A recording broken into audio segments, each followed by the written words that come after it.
LakeTV's High School Game of the Week is brought to you by Burger Smokehouse, Lake Regional Health Systems, Rick Ball Ford Lincoln in Sedalia, Polylift Boat Lifts, IV, Captain Ron's, YC Power Sports, Bryant Auction, Chances Are, and Accelerate. It's time for the Burger Smokehouse pregame show. Burger Smokehouse, simple tradition since 1952. And now your hosts, William Holtz.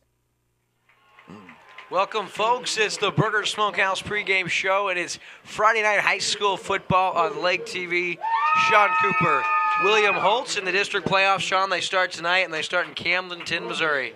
Yeah, it looks like a great night. Got some great energy out here. Big crowd already piling in here. It's going to be an exciting football game. The West Plains Zizzers come in 4-5, winners of 3 out of the last 4 games. And, of course, the Camdenton Lakers, they're 6-3, and they've won 4 of their last 5. So 2 teams obviously playing very, very well. And on the pregame show tonight, Sean, we'll talk with both head coaches, Steve Airy and Jeff Shore. We'll preview a couple of our favorite players coming into tonight's ballgame. We'll also look back at how we got to this first-round matchup. That and much more on the Burger Smokehouse pregame show.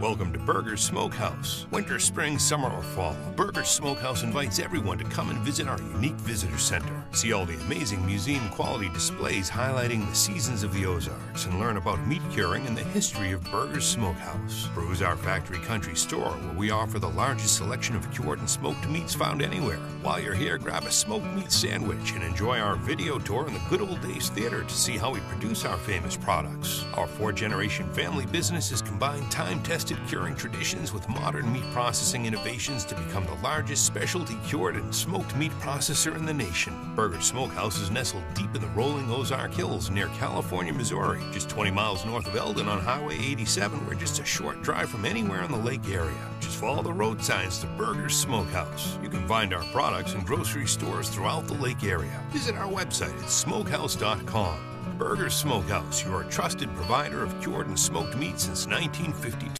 Polylift boat lifts. Your boat is a major investment. Make sure it sits on a Polylift. When you need a boat lift to raise your boat out of the water, choose the one voted best boat lift at the lake. Choose Polylift. Any size, built with the best quality construction, a lifetime warranty on the tanks, and the service to stand behind it. We don't just build boat lifts, we build Polylifts. We don't just build boat lifts, we build Polylifts. Chances Are Restaurant and Lounge in Laurie is a hometown favorite and has been since 1989. With generous portions, favorable pricing, and a familiar staff that treats you like family, going to Chances Are is a no-brainer.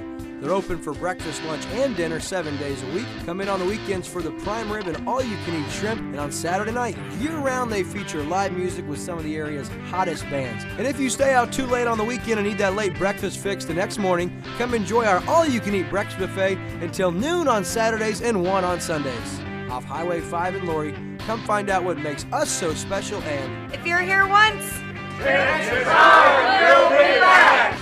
Mention this Chances Are commercial on Lake TV and receive $2 off the appetizer of your choice. Open. I'm Chris Wagner of Farmers Insurance. Not only do I have great hands, Farmers Insurance has great rates. So come see us in Lake Ozark because I want to be your insurance agent. You're watching exclusive coverage of high school football on Lake TV. We are Farmers. And we're back, Sean, here on the Burger Smokehouse pregame show, about 15 minutes away from kickoff, and we've got the West Plains Zizzers. They come in, and Camdenton already winners against the Zizzers in week 2, won down there 45-28 in that ball game, and it looks like they're going to be able to take care of business. Well, not so fast, not exactly the same Zizzer team we saw in week 2. No, William, it's not. They're coming off a 3-game winning streak. They're looking fantastic. I tell you, the Zizzers' record might not reflect exactly how good this team is, William. They're 4-5, but yet, we've got a team here that's putting up 45 points a game. Right. They're averaging 425 yards in total offense. They're going to come out here. They're going to run at you. We got some smash mouth football coming tonight. But then they're going to run a little bit of play action pass at 140 yards per game on play action. So ought to be an outstanding offensive performance for them tonight. Yeah, they have weapons on the offensive side of the ball. And like you said, all of those yards they're able to rack up leads to a lot of points. The problem is their defense has had a hard time stopping teams and keeping them out of the end zone this year. It has, William, and that's one of the things they're probably looking at focused on and have been all week. Camdenton's a tough team to defend. They're a good rushing team. Again, hard-nosed, run at you and control the ball. So I'm sure they've been working on that, this week. Their defense has been allowing, and on average about 45 points a game. So it's touch and go for them. Yeah, you really like this Zizzer team, Sean. Now, we were talking earlier today, and you said now their head coach, Steve Airy, he's in his 5th year, and he's 25 and 27 in his 5th year, and it's really been a building process. When he started in 2011, the team went 0-10. So you're thinking, obviously, a rough year, but he inherited a rough program. His 2nd year, they rack up 3 wins. They go 3-7, so you're thinking solid. Start turning this thing around. Well, next year, go 8-3. They make it to the 2nd round of the district playoffs. Very nearly got themselves a shot in the district championship, and then last year, 10-2, and they were just a win away from making the state playoffs quarterfinals as they lost in the district championship. So this team is really a team that belongs to a program that's grown under the last 5 years under Steve Airy, and we had an opportunity to talk with Coach earlier tonight. William Holtz with LakeTV, now joined by Zizzer's head coach, Steve Airy. Coach, what's going on, man? Hey, just ready to roll, man. Ready to roll. First round of district playoffs, and you find you guys 6th seed. You guys travel. You get to play at Camdenton. What's this venue like, getting to play at Bob Shore Stadium? It's awesome. It's a great football atmosphere. We like coming up here. We know we're gonna get a good game. We know we're gonna get a tough team, and it's just great football atmosphere. Everybody loves playing in a good atmosphere and a good venue. Certainly. Now, you got to see this Camdenton team week 2 of the season, and you fell short at home, but this is a different Zizzer team than we saw in week 2. Expand on the growth your team has experienced this year. We come in, we was really young, and the thing that you saw on tape was we were just always in the wrong place doing the wrong thing, and we feel like we've grown up a lot, and hey, they're the same old team. They're still a good football team, so we're going to have to play well to get out of here with one tonight. And there's a lot of things you guys have to do well, but there's one thing you can key in on that you have to do well to beat this Camdenton team. What would that be, Coach? Oh, it would definitely be you got to stop that run game. Yeah. You got to play physical. They cross that 40-yard line right there. It's 4-down territory, and they don't want to punt the football, so we need some stops on 1st and 2nd down, some negative plays. We need some good things to happen. Coach, good luck, and we'll talk to you after the game after W, okay? Yes, sir. Yes, sir. That's head coach Steve Airy with the West Plays Zizzers. Travel to Camdenton tonight. Good luck, Coach. Hey, thank you. So you heard Coach Airy obviously wants to get the offense going early, and he's going to have to find a way to stop Camdenton from their dual threats as they do both things well. And he says they're kind of like us. They're young, and they're also inexperienced. But one thing they're not is they're not inexperienced to winning big games as they've won 6 this year. And one player that you said they're going to have to key in on and stop, that's senior running back Keegan Hoops. You really like him, and that's why he's tonight's Hy-Vee Spotlight Player of the game. Well, it's an incredible talented athlete right there. Keegan Hoops, number 26. Keep your eyes out for him. He's 5'10", 190 pounds this year. Got some incredible statistics coming up. He's got 2,000 yards, William, on the year. He's averaging 7.6 yards a carry, which, that's tough to do. He's got 33 touchdowns on the year. So the young man's used to touching the football. Going to have a pretty exciting game for him tonight, I think. Yeah, I'll tell you what, those are staggering numbers, and what that equates to is 225 yards a game averaging and 33 touchdowns. And the wild thing is he actually started the year with 5 consecutive games where he scored 4 touchdowns, which is absolutely wonderful. I mean, that number is staggering. And he has not had a game yet this year where he has not topped 100 yards or at least had 2 touchdowns. So he's had a multi-touchdown game every time out this year, and I don't expect that to change tonight. Looking at the other side of the football for the West Plains Zizzers, they're going to have to find a way to tackle and to get off the field because Camdenton, we'll talk about them in our next segment on the pregame show, but they do things and they do them very, very well. We'll talk about that after this. What we're going to do at Bryant Auction is we're going to help thousands of people own guns that deserve the guns and know how to use them and know how to store them. The guns are here. Everything is just coming together. Saturday is our ball game, and the serious guys are here to play varsity level ball. Those are his babies, each and every one, and he can tell you a story about every one of those guns. The best way to protect our rights is to exercise our rights.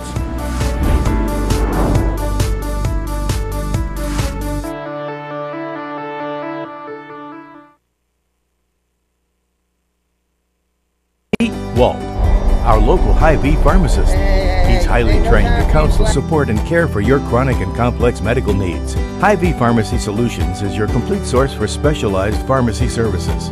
Meet Amy, our local Hy-Vee dietitian. She's our most credible source of food and nutrition information. She's your go-to for shopping tours that focus on your diet needs. You can even take a biometric screening on site. At Hy-Vee and Osage Beach, our health experts can't wait to meet you.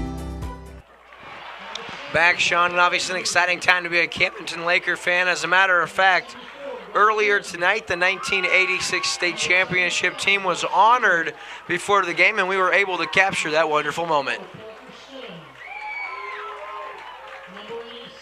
Marshall scored twice in the second half to take a 20-12 lead, but late in the game, Rodney Brownell punched it in from 3 yards out to pull the Lakers within 2, and Shore ran in the conversion to tie the game. The Lakers held off a late Marshall rally to preserve the tie, but in accordance with state rules, no overtime was allowed and both teams were declared co-champions. Over the 1986 season, the Strike Force offense averaged 36 points per game, and the Purple Haze defense held 5 opponents scoreless and allowed only 7 points per game. The Lakers finished the season at 13-0-1 and earned the #1 ranking in the final poll. 8 players from that team received All-State recognition, with Jeff Shore and Lance Dye being named to the All-American team. The Lakers were coached by Bob Shore, Mike Silverwood, Jim Pappy Perch, Carl Hunter, John McNabb, Gary Brandt, Trustin Williams, and Steve Baines. Team managers were Brad and Matt Shates. Please welcome to the field the 1986 Laker football team on the 30th anniversary of Camdenton's first football state championship.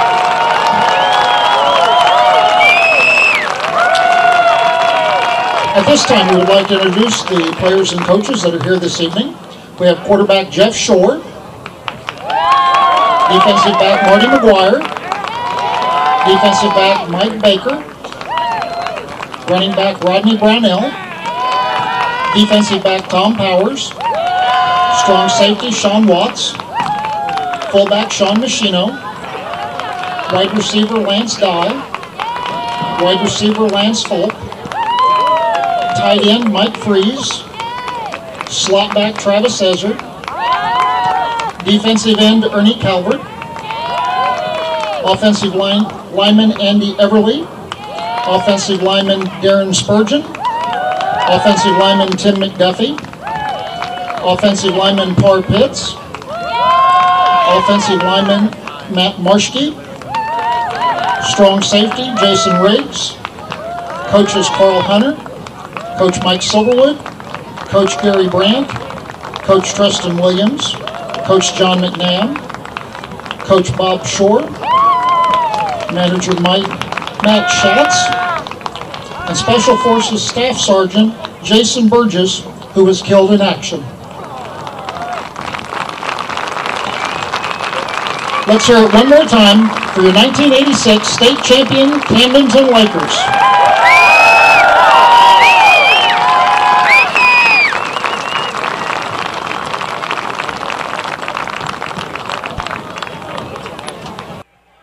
Quite an honor to get to come back to your alma mater, high school you graduated from, won a state title, maybe more than one for some of these guys, and get honored, and very, very cool, and something I don't know anything about. I know you played some football. Played a little football, William. I was blessed. I actually played with a few of those guys on that 86 team. A lot of those guys went down to Missouri State, and everybody had a pretty good career down there, so stomped a little turf with some of those guys back in the day. Brings back the glory years for my partner here, Sean Cooper. And Sean, talk about the Camdenton Lakers, and obviously a lot of history, but all the attention is on tonight's ball game at 6-3, strung off 4 out of the last 5 games. They're playing well, and as we talked about, this Zizzer team very, very tough. What are you looking to see out of Camdenton to start tonight's game? Well, I think we're going to see 2 similar teams here, William, when they take the field, both offensively. They're both offensively controlled type teams, and what I mean by that is, they're going to control the ball. Hold on just a second. We do have the national anthem. Sorry to interrupt. Got to honor the country.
marching band. The rendition of the national anthem. Sorry to cut you off, Sean. Bo, you were saying Camdenton, very, very big contest tonight. Well, it is, William, and again, like I was saying, we got two similar teams here, and, I look for both teams to come out here and try to establish the momentum, and meaning, both teams are going to go out here and they control the line of scrimmage. They both control the ball. So I look to see similar things from both offenses. I think what it's going to come down to, William, is which defense has prepared themselves this week for tonight's matchup. Yeah, and head coach of the Camdenton Lakers, Jeff Shore, no secret, having to prepare from very, very dangerous runners here in the Ozark Conference. Now we got an opportunity to talk with Coach Shore just a little bit ago. Got Jeff Shore, head coach of the Camdenton Lakers, just moments away from district opening matchup. Got West Plains, coach. What's going through your mind? Pretty nervous right now. I mean, really excited to play. It's always hard to play a team twice, so we've really tried to focus in on this game and come out here and play the best we can. Yeah, I'll tell you what, obviously, as everyone knows, not just in the district, but around the state, Keegan Hoops, one of the best ball players at the tailback position. Torched you guys for over 200 yards, 4 touchdowns, as he's done everybody so far this year. What do you guys got to do to stop him? We got to tackle better. The first time he ran through some tackles on us. We didn't do a good enough job up front, really, in the defensive line, and we just got to do better. One thing you did well in the first matchup is you got the passing game going very early and often against them. Tonight, maybe looking for a little more of the run game? Yeah, we'd really like to establish the run tonight for sure. The way we ran the ball last week, I feel pretty confident we can. Obviously, we haven't done it yet, but I'm sure hope we can here in a few minutes. Coach, I'll tell you this time of year, where would you rather be than right here, right now? Honestly, nowhere. I'll tell you, it's a great place to be at Bob Shore Stadium, the jaws of death. So we're excited. It's a great night for football, and that's all you can ask for. Coach, good luck. We thank you so much for your time, and hopefully we'll be talking to you right up there after the game. Yeah, that's great. Thanks for being here tonight, guys. Absolutely, Coach. Good luck. Go get them. That's Coach Jeff Shore, just moments away from the big district matchup. We've got it after this on LakeTV. So obviously Coach Shore said he's a little bit nervous, and how could you not be? Big-time game, and as good as a lot of these Camdenton Laker players have had. You talk about Jay Griffin, over 1,000 yards on the season. He's had a great year. When you talk about the Lakers, it all starts with their quarterback, Dylan Decker, and he's our spotlight player of the game tonight for Camdenton, brought to you by Hy-Vee. And the thing we like about him is he's their best overall receiver. He's second on the team in receptions with 17. The only player that has more receptions is Parker Stidham, and he's thrown 7 touchdowns to him, 12 total passing touchdowns. And, of course, if you're confused, he'll line up occasionally at receiver, and that's where those receptions come in. He's the best receiver on the team, and he also has 5 rushing touchdowns as well. And it all starts with Dylan Decker when you talk about the Camdenton Lakers. And the Lakers won the toss. They're going to defer to the second half, and we are set to kick off, partner. So without further ado, that's going to conclude our Burgers Smokehouse pregame show, and we are set for district playoff high school football right here on LakeTV. Set to kick for the Camdenton Lakers. Kyler Wilson does the honor. Sorry, Bryce Metcalf rather does the kicking, as he always does. Fans section hear the jaws of death, and a short kick by Metcalf, fielded at about the 27. Now reversing field is a Zizzer. He makes his way all the way up to the 40-yard line, and that's excellent starting field position on the return for the Zizzers. That's Braden Ligyard. So a good field position here for the Zizzers, and we'll see if they don't try to get their stud Keegan Hoops going here early.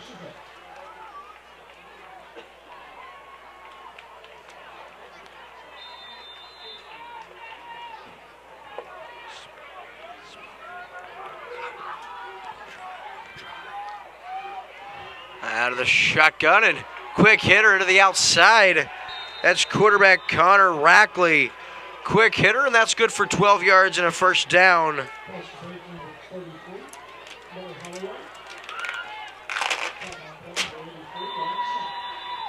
Billy Holloway, leading receivers for the Zizzers, had the reception. So 1st and 10 now, and here is Mr. Hoops, and his first carry goes for just 3 yards down to the 46. Now, Sean, the thing about tonight's game, Jeff Shore's in his 6th year, his first 3 seasons after taking over for his father. District championships 2011, 12, 13. Last 2 years, not the same case. And I know that Coach Shore is as eager as anyone to get back in the habit of winning those district championships. So on second down, it's the read option and taken down just about a half yard behind the line of scrimmage. Luke Rasmussen, who's really come on strong this year for Coach Jeff Shore and this Laker defense. Only a sophomore, Rasmussen shows you all year long why he's going to be a force to be reckoned with the next couple of seasons here for the Purple Haze. Big, strong kid. You know, he's an athlete that's, like you said, he's coming on strong. Quick rollout here, and Holloway with the reception, and he'll be taken down by Jackson Ezzard. Seth Harris comes in afterwards and cleans up the play, and that's a quick hitter once again to Holloway, but just 3 yards. That's going to bring up 4th down now. You know, that's, William, if you're a Camdenton Lakers fan out of the gate, that's something you want to see right now. You know, you come in here, you stop them, stop a strong offense, a powerful offense, and you put them in a punting position out of the gate. Yeah, quick tackling, and they are in a punt formation now. No one back for Camdenton, and now rushing back for the Lakers is Gabe Kurtz. He's also come on strong here late. So the Zizzer punter with a high end over end kick, and that's going to bounce at about the 20-yard line and be fielded right there at the 19. So 1st and 10 now. We'll get our first look at the Camdenton offense after their defense does a nice job. After the initial first down by the Zizzards, they force a punt by West Plains. We'll tell you, it's going to be interesting to see. Coach Shore really has been different all season long as far as how he splits the reps between Dylan Decker and Isaiah Lumley at quarterback. It'll be interesting to see if he rides the hot end or if he switches every quarter like we saw a couple weeks ago.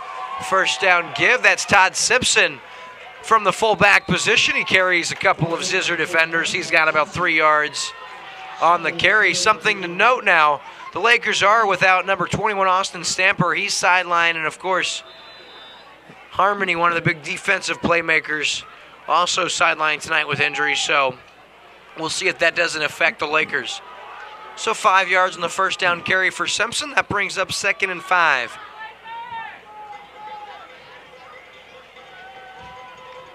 Decker the inside give and nothing doing. Not sure who the ball carrier was there as Simpson once again, and they're going to give him 1 yard. Brings up 3rd down and 4 now.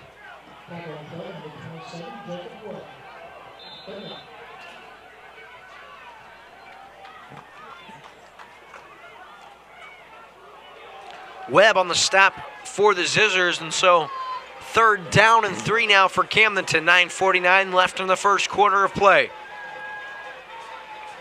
Decker, the misdirection play. Jay Griffin, the carry. He's got 4 yards, and that's good for a Laker first down. Griffin's first carry of the night, it goes for 4, and it's a big one. It's a Laker first down. He comes in as the Lakers' leading rusher. He has over 1,000 yards on the season, and he continues to impress on the ground. Definitely does, you know, and no surprise here, William, out of the gate. You know, we see Camdenton starting to control the line of scrimmage, take control of it, and start, you know, out with some running game. Yeah, very early, and on the 3rd and 3, some success. Now it's going to be Bo Shore, the ball carrier. And as we see here early already, the 3rd Laker getting a carry. Looks like Coach Shore is going to try to keep the fresh legs in there and carrying the ball on a night that, well, I would assume probably going to get fairly chilly at some point in time here in Camdenton. So 2nd down and 7 after the 3-yard gain. Got a treat for you folks at halftime during our Polylift Boat Lift halftime show. So make sure you tune in. Here's the sweep outside. It's Griffin. He gets a good lead block. Across the 50 and pushed out of bounds. They're going to spot him out at about the 42-yard line. That's good for 23 yards. Another Laker first down. Really good lead blocking right there by Bo Shore, and also the tight end Parker Stidham outside do a nice job. They catapult their leading tailback for a big gain And now the Lakers, for the first time in the early going, find themselves in Zizzer territory. 1st and 10, balls at the 41. Play action now. Flush from the pocket. Decker makes a couple of guys miss. Now throws across his body. He's got Griffin, who makes the first guy miss to the outside. He's across the 20, lowers his head, and he's pushed out at about the 17-yard line, and that's a big-time play. Goes for 24 yards as Dylan Decker shows you why we highlighted him in the pregame show. Eludes a couple of defenders, extends the play, and does a wonderful job finding Jay Griffin in the flat, and Griffin does the rest to the spell of 24 yards and a Laker first down. Fantastic play right there. You got a young man being pressured coming from the backside. You know, he's pushed back 15 yards deep in the backfield, and he makes a big play out of it. Does indeed. Decker now under center. The pitch outside. Griffin cuts back across now. He's close to the 10. He burrows forward, and he's going to be taken down right there at the 10. We'll give him 7 yards. We'll bring up 2nd down and 3. So good front push now, as you touched on, partner. Looks like the Camdenton offensive line on this first drive doing a nice job getting that initial push and opening up holes for the running backs. Well, they're doing exactly what we thought they were going to do. Come out here and establish the run and then make some big plays down the field. Indeed, so 2nd down and 3 now. There's the give. Griffin once again rolls forward. I think he's got a Laker first down to the 12-yard line. We'll give him 3 yards, and that'll bring up 1st down and goal now.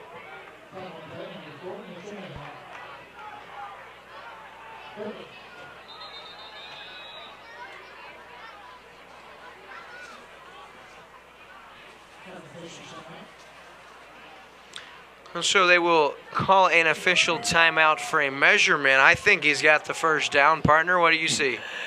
Yeah, he's close. If he doesn't have it, it's just right on there, William.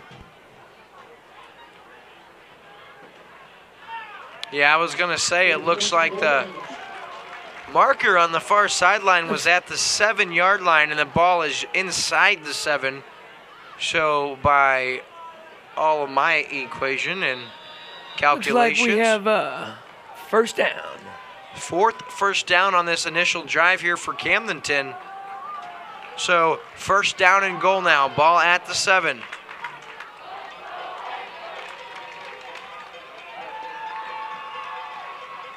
Decker, the pitch outside to Griffin. He cuts across inside. He rumbles into the end zone. And that's a touchdown for Camdenton. They lead 6-0. Inside of 6 minutes to play. There's 5:53 left in the first. Good opening drive here for the Lakers as we see our Farmers Insurance Christopher Wagner fan cam. And Sean, that's just exactly how the Lakers wanted to start tonight's ball game. Well, and that's what we thought was going to happen, William. You know, they come out there, they establish the run game. You know, I'm not sure what the average was, but, you know, on first down right there, we're seeing 6-7 plays on first down. And that right there establishes your run game and puts kind of the defense back on their heels early. Certainly does. Now Camdenton going to elect to go for 2 and see the hard count. We'll see if they don't go ahead, and Coach Shore now burns his first time out, so we'll take a short commercial break. Camdenton, they strike first on tonight's coverage of District Area Playoff Football on LakeTV. Polylift boat lifts. Your boat is a major investment. Make sure it sits on a Polylift. When you need a boat lift to raise your boat out of the water, choose the one voted best boat lift at the lake. Choose Polylift. Any size, built with the best quality construction, a lifetime warranty on the tanks, and the service to stand behind it. We don't just build boat lifts, we build Polylifts. We don't just build boat lifts, we build Polylifts. And we are back just in time to see Metcalf and the special teams unit make their way onto the field for their extra point attempt. The hold will be by Stidham. It's down, the kick up by Metcalf, and Bryce Metcalf bangs it through, and it's 7-0 Camdenton. So after Camdenton gets a stop and the ball back in their offense, they drive down the field and score on the legs of Jay Griffin. It's 7-0. We'll be right back after this. If it's it's happening at the lake, it's at Captain Ron's Bar and Grill. Voted best of the lake, Captain Ron's is always a destination for visitors and locals alike. From their relaxing sand beach to the best in regional entertainment, Captain Ron's has something for every taste. And speaking of taste, you won't want to miss the incredible menu featured daily at Captain Ron's. Bring the entire family out and maybe even plan an excursion on the lake's only authentic pirate ship, the Gypsy Rose. Whatever you're craving, you'll find it at the home of the shootout, Captain Ron's Bar and Grill, 34.5-mile marker by boat or Lake Road 550 by car. We are back on Lake TV, and tell you what, Camdenton very comfortable on their opening drive.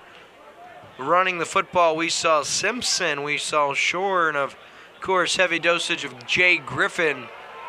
He had a 24-yard reception, and he also has a 7-yard touchdown run to cap the drive. So Metcalf now the kick, and it's a liner. Bounces inside the 15 and then into the end zone as Holloway watches it roll for the touchback. And so West Plains now 1st and 10 from their own 20-yard line.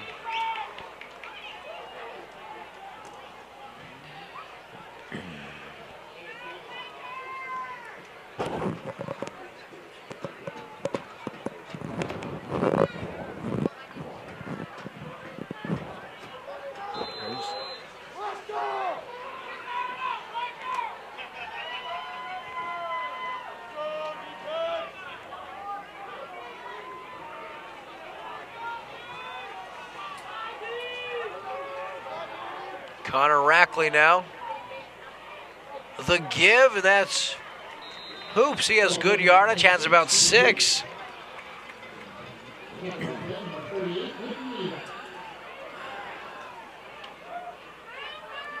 Well, I'm excited to see what they do on their second possession here, William. You know, see if they can open up their offense a little bit and get something moving for the Scissors. Interesting to see Connor Rackley, the freshman, in there at quarterback instead of Landry Randolph. Coach Harry feels confident about the freshman in there. So Rackley in at quarterback, 2nd and 4. He's out of the shotgun. In motion is Holloway. They fake the handoff there, and they pitch out to Hoops. Hoops now with a full head of steam, still on his feet. Makes his way down to the 39-yard line. That's 13 yards, and that's a Zizzer first down. Fantastic one right there, William. You know how he's getting his, his 245 yards. That kid took the pitch and actually just turned his shoulders and went downhill. There was no running outside, getting to the sidelines. He cut it up and took it for 13 yards. Yeah, a little guy, but man, he's a punishing runner. He's done it all season long to the tune of 2,020 yards entering tonight's ball game, and he gets the call once again, follows his blockers, rolls up to the 46-yard line. That time, he has 7 yards and very, very close to midfield. As we saw that first possession, West Plains able to cross the midfield boundary, but then we're forced to punt. So out of the shotgun now is Rackley. Holloway once again in motion. He's going to get the quick hitter. Outside, good quick pitch, and Holloway now breaks free. He may go. It's going to be a foot race down the sideline, and winning that race to the outside is Simpson.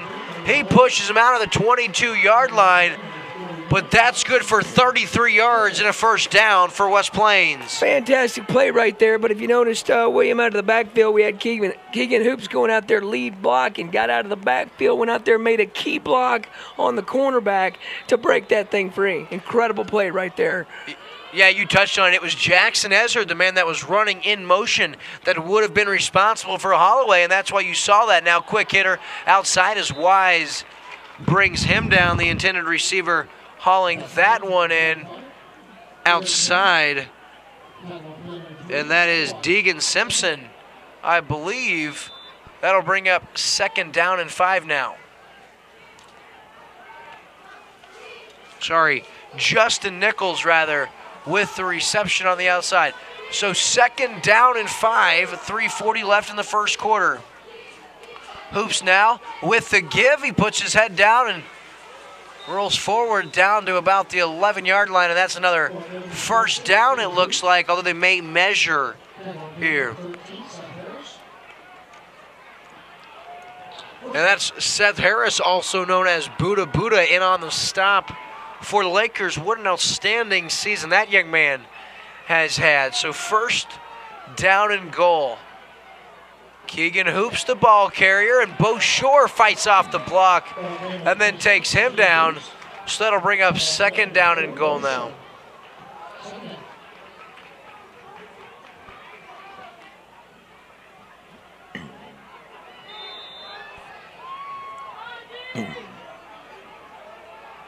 Bo Shore did a really nice job on that play, fighting off his would-be blocker, and then makes a nice sound tackle in the outside. So now in motion is Hoops. He gets the handoff, follows his blocker inside the 5, and he's taken down there at about the 2 or 3 yard line. Then they spot him down to the 3. That's going to bring up 3rd down and goal from the 3 after a gain of 7.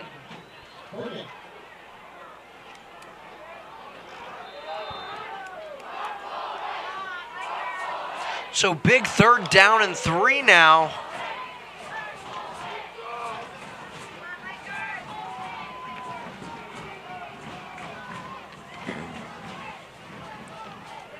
It's Hoops, and he's going to be stopped short of the goal line as defense does a nice job wrapping him up. Todd Simpson in on the stop, and he's taken down. Shot will bring up 4th down now. So nice job by Camdenton, and that's going to bring up a big-time decision for Coach Steve Airy. And I think decision made. He leaves his offense out in the field, and they're going to try to tie this ball game with a touchdown and extra point. 4th and goal. Under center is Rackley. He's reaching for it. No indication yet. And they call the touchdown, and it's Connor Rackley, the freshman quarterback, calls his own number on 4th and goal, and that has got to be the biggest touchdown of his freshman career thus far. I'm sure that man's excited. I tell you what, we just saw the Scissors come out and do what we thought they would do. You know, take the ball, respond, and take the ball down the field and score. Trey Cressman now out to attempt the extra point. The hold by Taylor Cornish. The kick is up. And the kick is good, so Cressman knocks it through, and we're knotted at 7. And with 1:41 left in the first quarter, we are headed towards a good game. We'll be right back after this on Lake TV. It's a new look, a new location, but the same family-owned way of doing business. Stop by and see our new home and discover how we'll go above and beyond to serve you even better. We're family-owned, Rick Ball Ford, Lincoln, and Sedalia. At Lake Regional Sports Medicine, we're proud to support our local student athletes, increasing their safety so they can compete in the sports they love. At Lake Regional Sports Medicine, keeping athletes safe and healthy is not just a job, it's a passion. That's why Lake Regional offers 5 area locations for physical therapy. And a team of physicians specialized in sports medicine. Lake Regional Sports Medicine, here for you.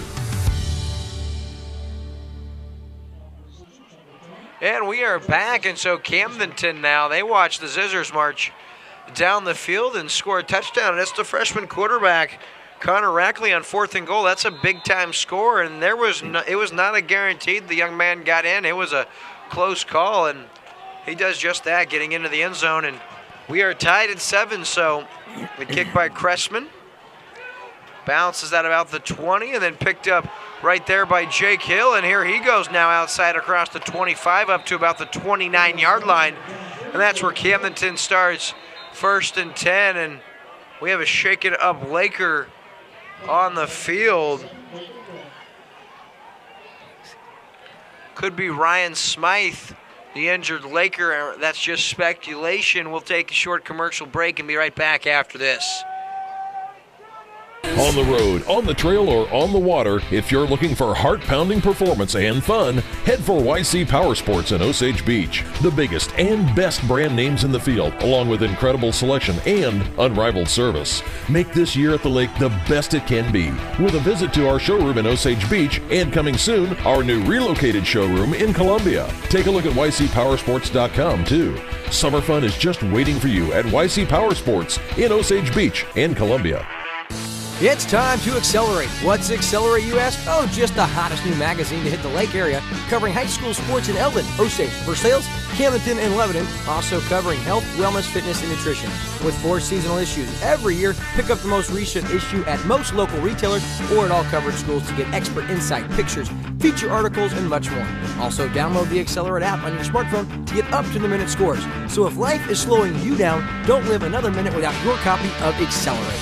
Welcome to Burger's Smokehouse. Winter, spring, summer, or fall, Burger's Smokehouse invites everyone to come and visit our unique visitor center. See all the amazing museum quality displays highlighting the seasons of the Ozarks and learn about meat curing and the history of Burger's Smokehouse. Peruse our factory country store where we offer the largest selection of cured and smoked meats found anywhere. While you're here, grab a smoked meat sandwich and enjoy our video tour in the Good Old Days Theater to see how we produce our famous products. Our 4-generation family business has combined time-tested curing traditions with modern meat processing innovations to become the largest specialty cured and smoked meat processor in the nation. Burger's Smokehouse is nestled deep in the rolling Ozark Hills near California, Missouri, just 20 miles north of Eldon on Highway 87. We're just a short drive from anywhere in the lake area. Just follow the road signs to Burger's Smokehouse. You can find our products in grocery stores throughout the lake area. Visit our website at smokehouse.com. Burger's Smokehouse, your trusted provider of cured and smoked meat since 1952. And we are back here on Lake TV as it was Ryan Smythe who's shaking up Laker, although he is able to come off the field under his own power, so that's a good sign. Misdirection play. Wise gets the carry for the Lakers outside across the 35-yard line, and nice mixed direction play for Camdenton. He has about 7 yards. That'll bring up 2nd down and 3.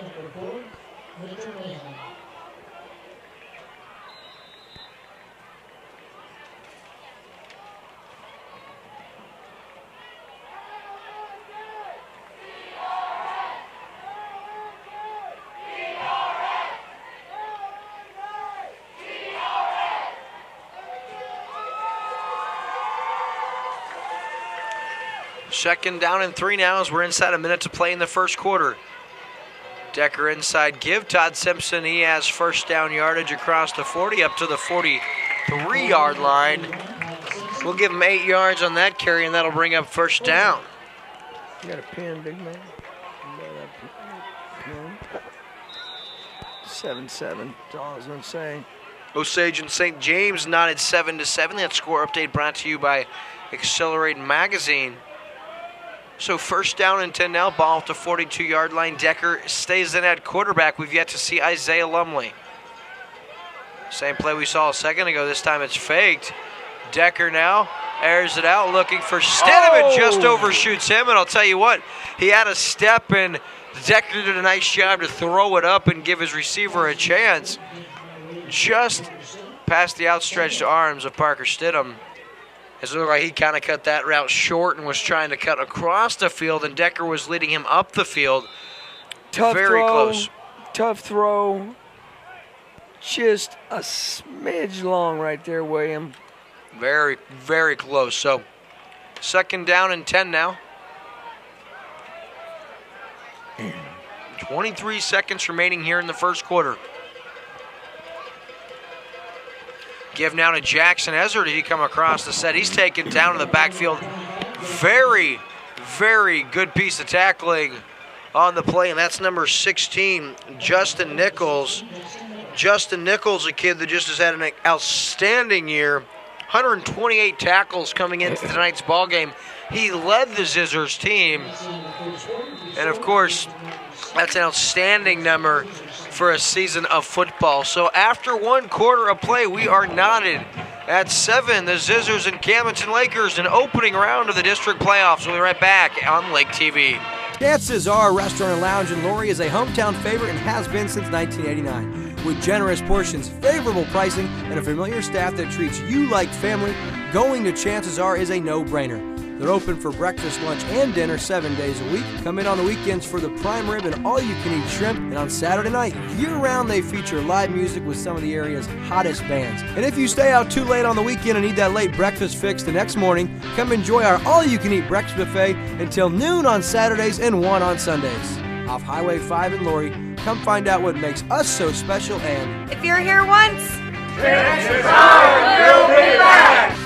Mention this Chances Are commercial on LakeTV and receive $2 off the appetizer of your choice.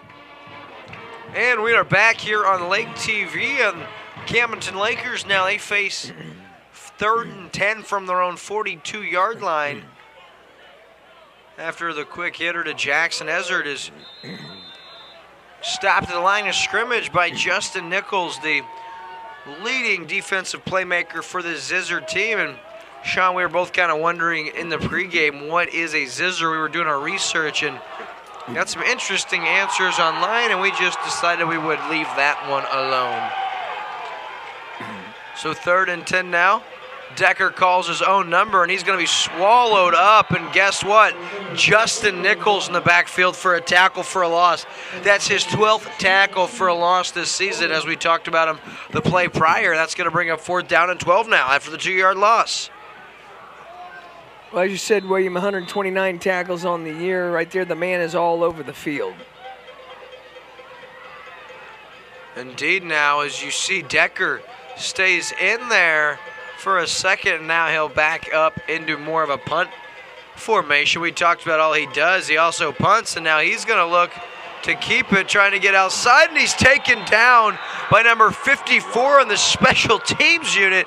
And that's Dakota Anderson, the senior, with a big-time stop. That's going to go down as a quarterback sack. Now Decker took the snap, looked like he wanted to run for it in Camdenton. That's a costly turnover inside their own end now as the Zizzers start 1st and 10 from the Camdenton 35. Well, right there, William, that's a big risk to take early in this game, tied up 7-7. Both offenses are moving the ball.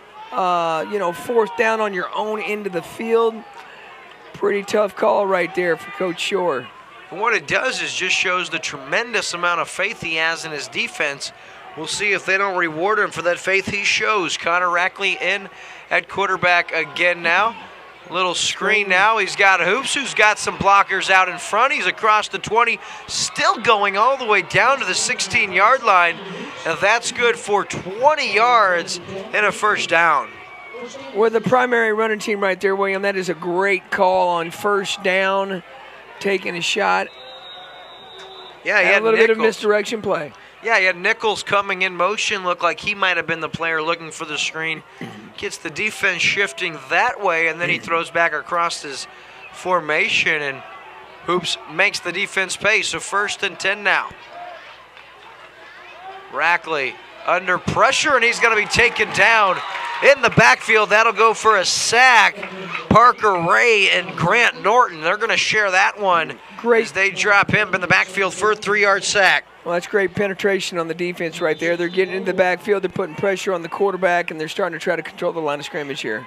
Yeah, and that's a good sign for Camdenton after the positive play as they drop Rackley in the backfield. And another sign that the offensive line being won by Camdenton, and that's the incredible pressure they got on Rackley in no time. So 2nd down and 13. Hoops can't decide which side of the set he wants to be on. He now gets the handoff from the left side, and he's upended and taken down after a short gain by Bo Shore and also by Harrison Brownell.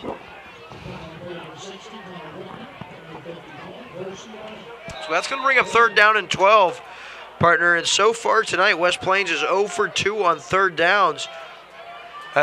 This is not an easy play, so now it's going to be an end zone shot looking for his man, and he overshoots him as Landry Randolph had just a step, but he's overshot by Connor Rackley. That's going to bring up 4th down and 12 now. Well, incredible stand right here by the defense. You turn the ball over, in essence, on your own 35-yard line with a fake punt, taking a big risk here. And it seems the defense has stepped up and put them in a position, where it's 4th and 12. And they've got to make that decision. They're going to go for it. They're going to kick. And it looks like they're going to go for it on 4th and 12, William. It'd be a 35-yard field goal now. That one's on the ground, and it's handled right there. That's going to go for a quarterback sack for Bo Shore, as he actually just a dead ball on the ground was the quarterback Rackley, and that's a bad snap, and Camdenton catches a break. They take over 1st and 10 at the 25-yard line. And you couldn't ask for anything better right there if you're a Camdenton Laker. I mean, you come in, you got an opportunity to stop them, get some momentum back, and they've done just that. Now they take the ball over, and let's see if they can take it down the field. Well, I'm kind of surprised that the Zizzers had the ball in the air that much on that possession. Quick inside hitter. Simpson now tries to keep the legs churning, and he's down to the 39-yard line. We'll give him 9 yards, and Simpson now with his 4th carry of the evening has 9. You know, it has been a little bit staggering on the number of runs versus throws. As we said, you know, in the pregame, that the Zizzers are running the ball, you know, with an average of 245 points a game, but seem to be throwing the ball quite a bit tonight, William. Indeed, they do now. On 2nd and 1, Decker under center. The inside give to Simpson once again. He's got first down yardage across the 35. Takes it up to the 38-yard line.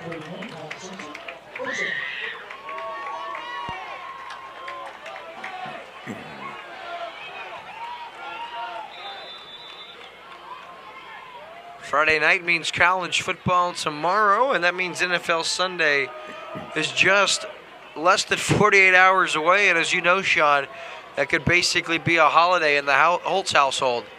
So on first down now, the delayed handoff goes to Griffin. He cuts back across the set and taken down there. And in the backfield making that play, Mitchell Mahan. That goes for minimal yardage. They're going to say maybe 8 yard. We're going to call it no gain. Brings up 2nd down and 10. Well, William, I know it's a holiday every weekend at your house when it comes to football. I know that's a huge family event for you, getting the family together, getting with the family, eating some good food, and spending some good quality time together.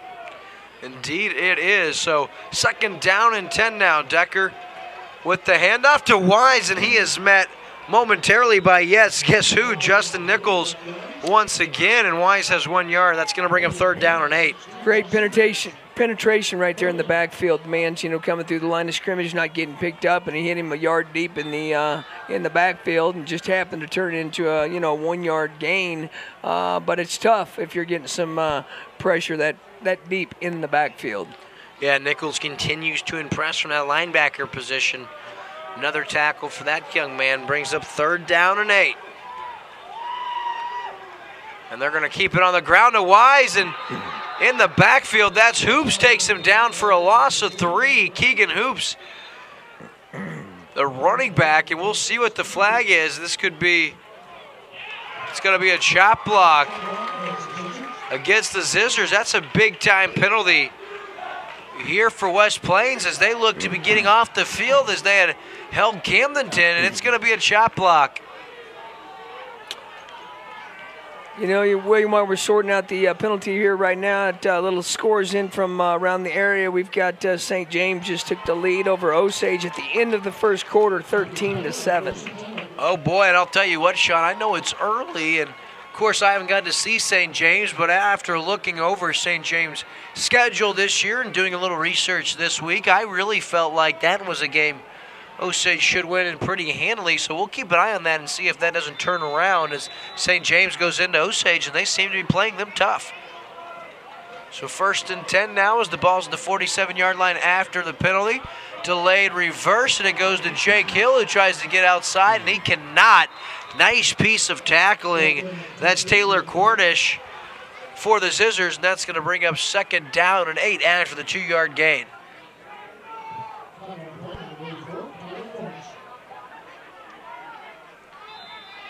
Ever since they went to this new format in the district playoffs a few seasons ago, they ended the regular season at 9 games.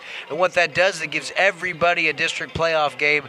And it actually essentially is a March Madness tournament. I was talking with Hogg earlier tonight. It's 64 teams at each level, as there's 64 teams in Class 4, and they play till somebody wins it all. And Decker now taken down.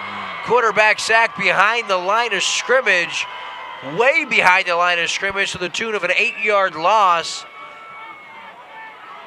I think that was Nichols again. He has to be careful as he could get flagged as he got over Decker and looked emphatically excited, which I don't blame him, but you do have to be careful. So 3rd down and forever here.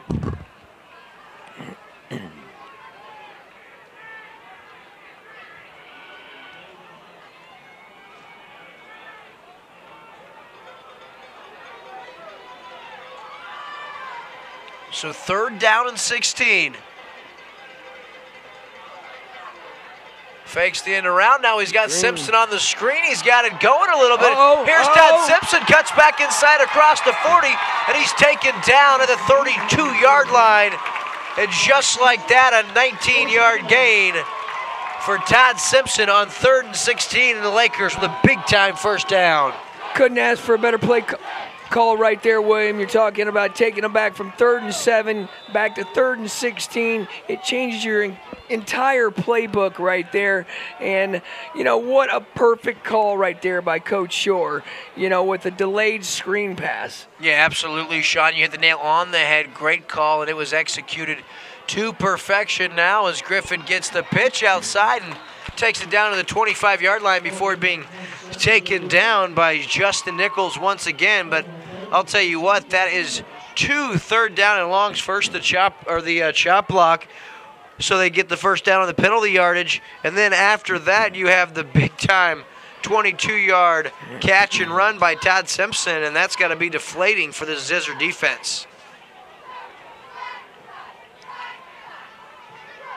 So 4:58 left in the first half here as we are all tied at 7. Decker now, the delay. He's going to be looking. He steps up in the pocket. He keeps it. He had Parker Stidham wide open. He's now taken down at the 19 after gaining first down yardage. Really a nice job by Decker, but I'll tell you what, if he were able to keep his eyes downfield just for a split second longer, he had Parker Stidham, his favorite target, streaking wide open across the middle of the field. He did, but what a great play right there. You turned something in, you know, at a 15-yard loss right there. Had a tremendous amount of pressure. There was 3-4 guys in the backfield on him. He cut it upfield, and he turned something into a positive play right there and got him a first down. So fresh set of downs in the legs of Decker. The pitch outside goes to Griffin, and he's going to try to cut back inside. He makes his way down to the 15-yard line. It's good for 4 for Jay Griffin. That'll bring up 2nd down and 6.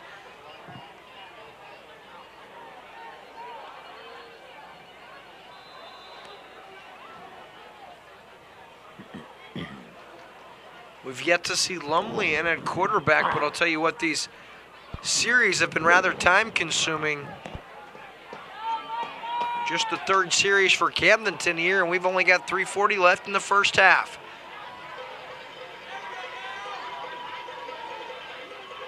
That's Griffin. He gets the call, and he takes it down close to first down yardage. He's up to about the 9, and he stopped there.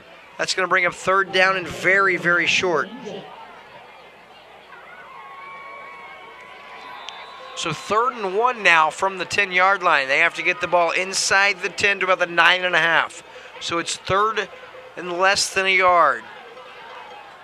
They've got Wise and Shore at the fullback position split, and they've got Jay Griffin in the backfield. The give is to Griffin, and he is very nearly stopped in the backfield. Second effort, he may have got it, and I'll tell you what, Justin Nichols blew it up in the backfield again. Griffin leans forward. They're going to call him short of the first down. That's going to bring up 4th and inches, and another big-time play by Justin Nichols.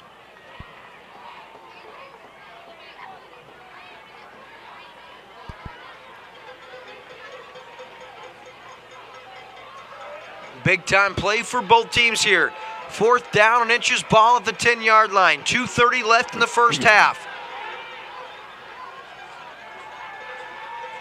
Decker the give to Griffin. He's got first down yardage down to about the 6-yard line, and that's good for a 4-yard gain and another Laker first down. Obviously not a position you want to put in every night, you know, as Coach Shore right there makes the call to go for it on 4th down, and it pays off for him. Yeah, he's very, very chancy when it comes to 4th down, and he goes for it a lot of times. Anytime he gets over that midfield stripe, and once again pays dividends for the Lakers. They have it 1st and goal at the 6-yard line.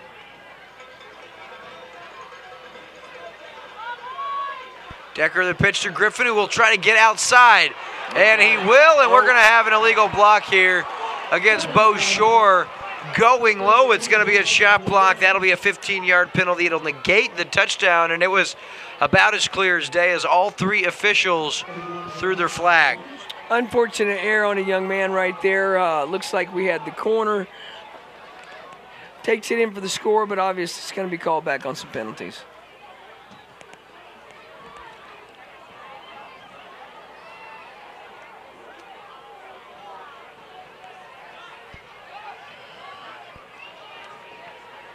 So that'll back them up to the 16-yard line. It'll be first and goal from there. So the Lakers will have 4 plays to go 15 yards and score a touchdown. They've got 1:52 left here in this first half to do so.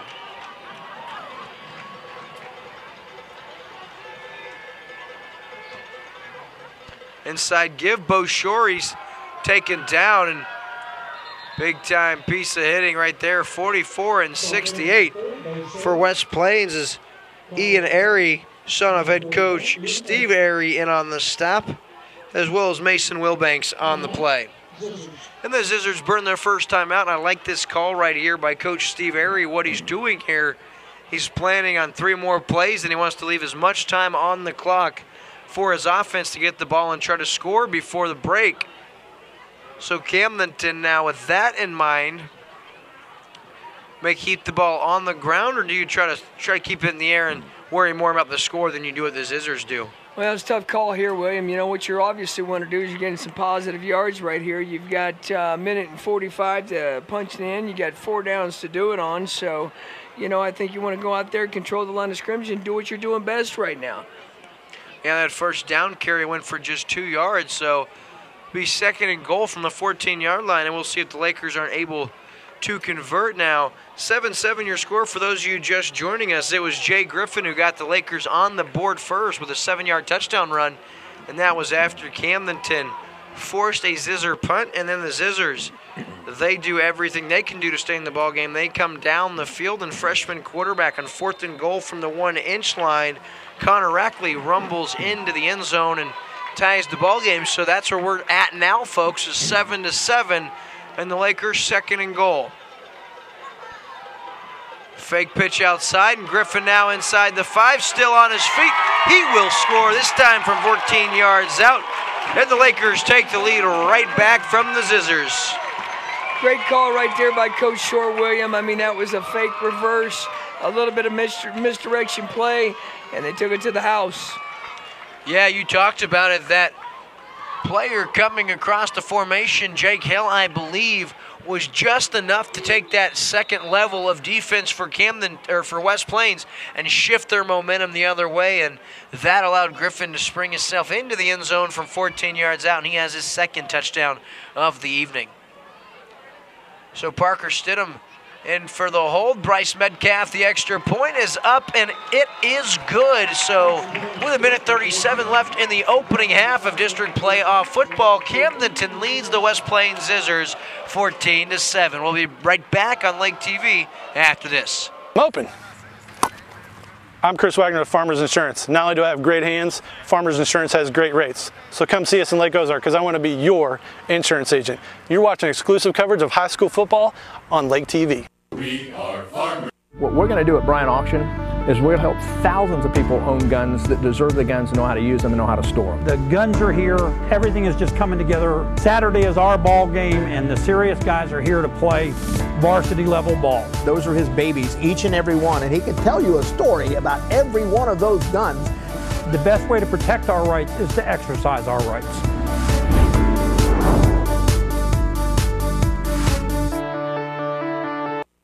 And we are back, folks, and Camdenton regains their 7-point advantage with 1:37 left in the first half of play, and Bryce Metcalf now set to kick to West Plains. They've got 1:37 left on the clock and 2 timeouts. We'll see if they can march down the field and get some points on before the break. Metcalf's kick now. Line drive, bounces there and fielded at the 20-yard line by number 7 of West Plains. He finds a hole, still on his feet, and he's taken down at the 37-yard line. In on the stop for Camdenton, that's number 78, Riley Stidham. younger brother of Parker Stidham, and that's a nice play. Looks like he almost grabbed the face mask, but nothing called, so must have been the jersey in front. Nice tackling by the young man. Folks looking for something to do tomorrow, head out to the big old gun action at Bryant Auction, folks, at 335 North Frontage Road in Osage Beach. Starts at 10 a.m. And if you hear this now, you still have time to consign your guns. Get them over before the auction tomorrow at 10 a.m. That's Bryant Auction Gun Auction tomorrow afternoon. So, low throw right there, fielded by Hoops, and that's a nice play right there. That's good for 18 yards on first down, and that's a nice play. That's a great call right there. You come out, you're expecting them to probably hand the ball off and gain a few yards, establish the offense, and they come out and throw a big play on first down. Hoops showing he can do it on the backfield as well now. And that ball's on the ground. It's a sack strip for Stidham. It's a race there, and it's still on the ground. And it's Camdenton Lakers got the ball. Picked up by Jay Griffin on the play. And I'll tell you what, it was a sack strip for Parker Stidham. He did a wonderful job on the quarterback, and the Camdenton Lakers take over 1st and 10 from the 34-yard line.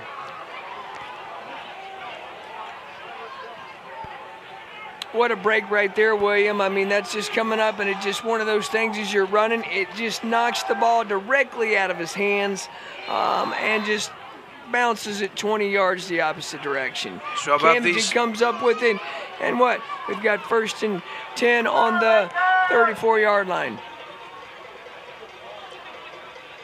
Decker now, the misdirection play, gives it to Wise, who gets outside, and there's Wise, and down to about the 21-yard line. We're going to have an illegal block or a penalty here against Camdenton. Looks to be coming back. So Camdenton now inside a minute to play in this first half. They'll have it 1st and long. We'll wait to see where exactly this is spotted.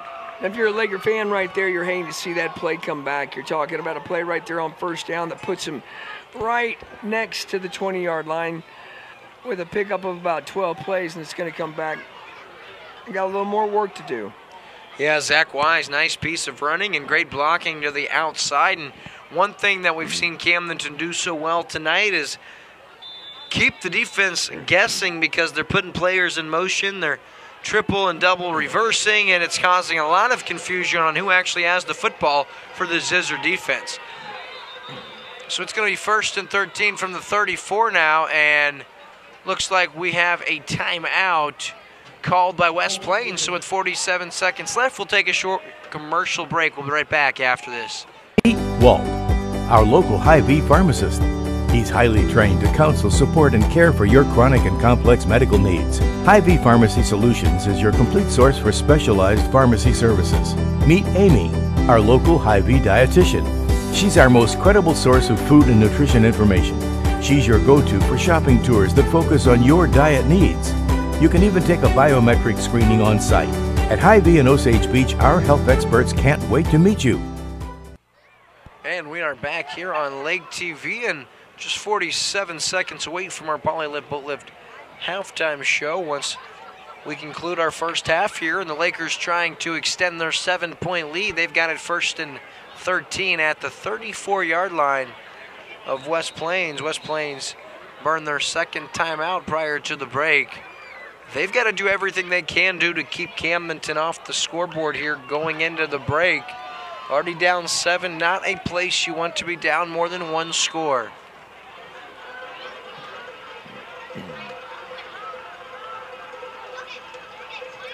Pitch outside now. It's a fake reverse as Jay Griffin makes his way down to the 31-yard line. Again, another great gain. And Camdenton taking full advantage of some misdirection plays. Yeah, he has about 7 yards on the carry. Into the flat and very nearly intercepted and then caught by Parker Stidham. What a break for the Lakers. Underthrown by quarterback Dylan Decker and in and out of the hands of the defender, and then it's Parker Stidham. Great concentration. Hauls it in, and he's very close to a Laker first down, and he has it. So what a nice play by Parker Stidham. Be 1st and 10, balls at the 29-yard line, or 24-yard line rather. Couple of timeouts here for Camdenton in 19 seconds, so you figure they're going to have 3 to 4 plays here to try to score the football from the 24-yard line. Well, if you're Camdenton here, I think you had to take a shot at the end zone. We had 1st down. Decker now does just that, and it's deflected and falls incomplete. Decker very fortunate there because that ball popped in the air, thrown behind the receiver. Luckily, with the 3 West Plains Scissors looming in the secondary, it eludes all 3 of them, and that brings up 2nd down and 10 now. Well, I think the Scissors were expecting the same thing we were talking about right there. You're 1st and down on the 24 with 19 seconds to go in the half, and they're going to take a shot at the end zone, and they had it well defended. Indeed, they did. So now on 2nd down and 10 from the 24, Decker out of the shotgun. He's looking for Stidham, who has a step, and he overshoots him, and Stidham very nearly makes the adjustment and makes the play. And Stidham did a nice job getting his body turned around to make a play, and Decker did a nice job giving him an opportunity to go get that football. That falls harmlessly to the turf. That'll bring up 3rd down and 10. And with 7 seconds left, Coach Shore says, let's talk about it. So we'll take a short commercial break and be right back after this. If it's happening at the lake, it's at Captain Ron's Bar and Grill. Voted best of the lake, Captain Ron's is always a destination for visitors and locals alike. From their relaxing sand beach to the best in regional entertainment, Captain Ron's has something for every taste. And speaking of taste, you won't want to miss the incredible menu featured daily at Captain Ron's. Bring the entire family out and maybe even plan an excursion on the lake's only authentic pirate ship, the Gypsy Rose. Whatever you're craving, you'll find it at the home of the shootout, Captain Ron's Bar and Grill, 34.5-mile marker by boat or Lake Road 550 by car. And we are back here on Lake TV. I'm William Holtz, joined by Sean Cooper. And Sean, so far, been a back-and-forth affair, and the Lakers now only 7 seconds left. And, of course, they'd like to go up more than 1 score into this halftime. And, of course, obviously, if you're the Scissors, you really can't afford to give up any more points. Now, Camdenton's going to start the football, or start the second half receiving the football as they won the toss and deferred. So that kind of makes this possession even a little bit more crucial if you're West Plains. So 3rd down and 10 now. And Isaiah Lumley is now in there at quarterback, and that's going to force West Plains to call a timeout. And so here's your situation. Of course, we've seen all season long Isaiah Lumley and Dylan Decker get reps at quarterback. Dylan Decker has predominantly run the first half. As a matter of fact, he's taken every snap at quarterback for the Lakers, and we touched on in the pregame, he's really your best receiver.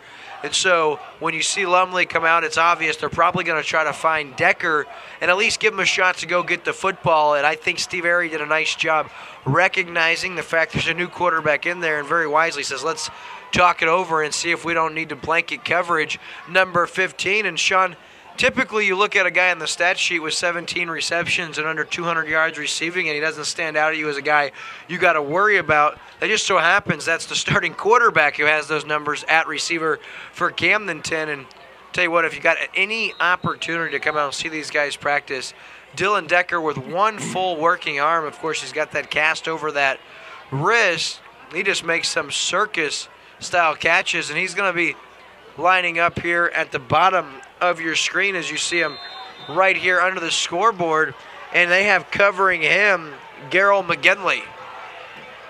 So Lumley now throws into the flat for Decker, and that falls incomplete with it about 2 seconds left, and under a lot of pressure was Lumley, and with 2 seconds left, Camdenton calls their last timeout. So we'll take one more commercial break and be right back to conclude the first half after this.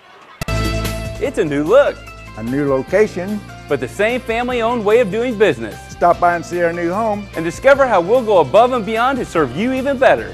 We're family-owned. Rick Ball Ford, Lincoln, and Sedalia. I'm open. I'm Chris Wagner of Farmers Insurance. Not only do I have great hands, Farmers Insurance has great rates. So come see us in Lake Ozark because I want to be your insurance agent. You're watching exclusive coverage of high school football on Lake TV. We are Farmers.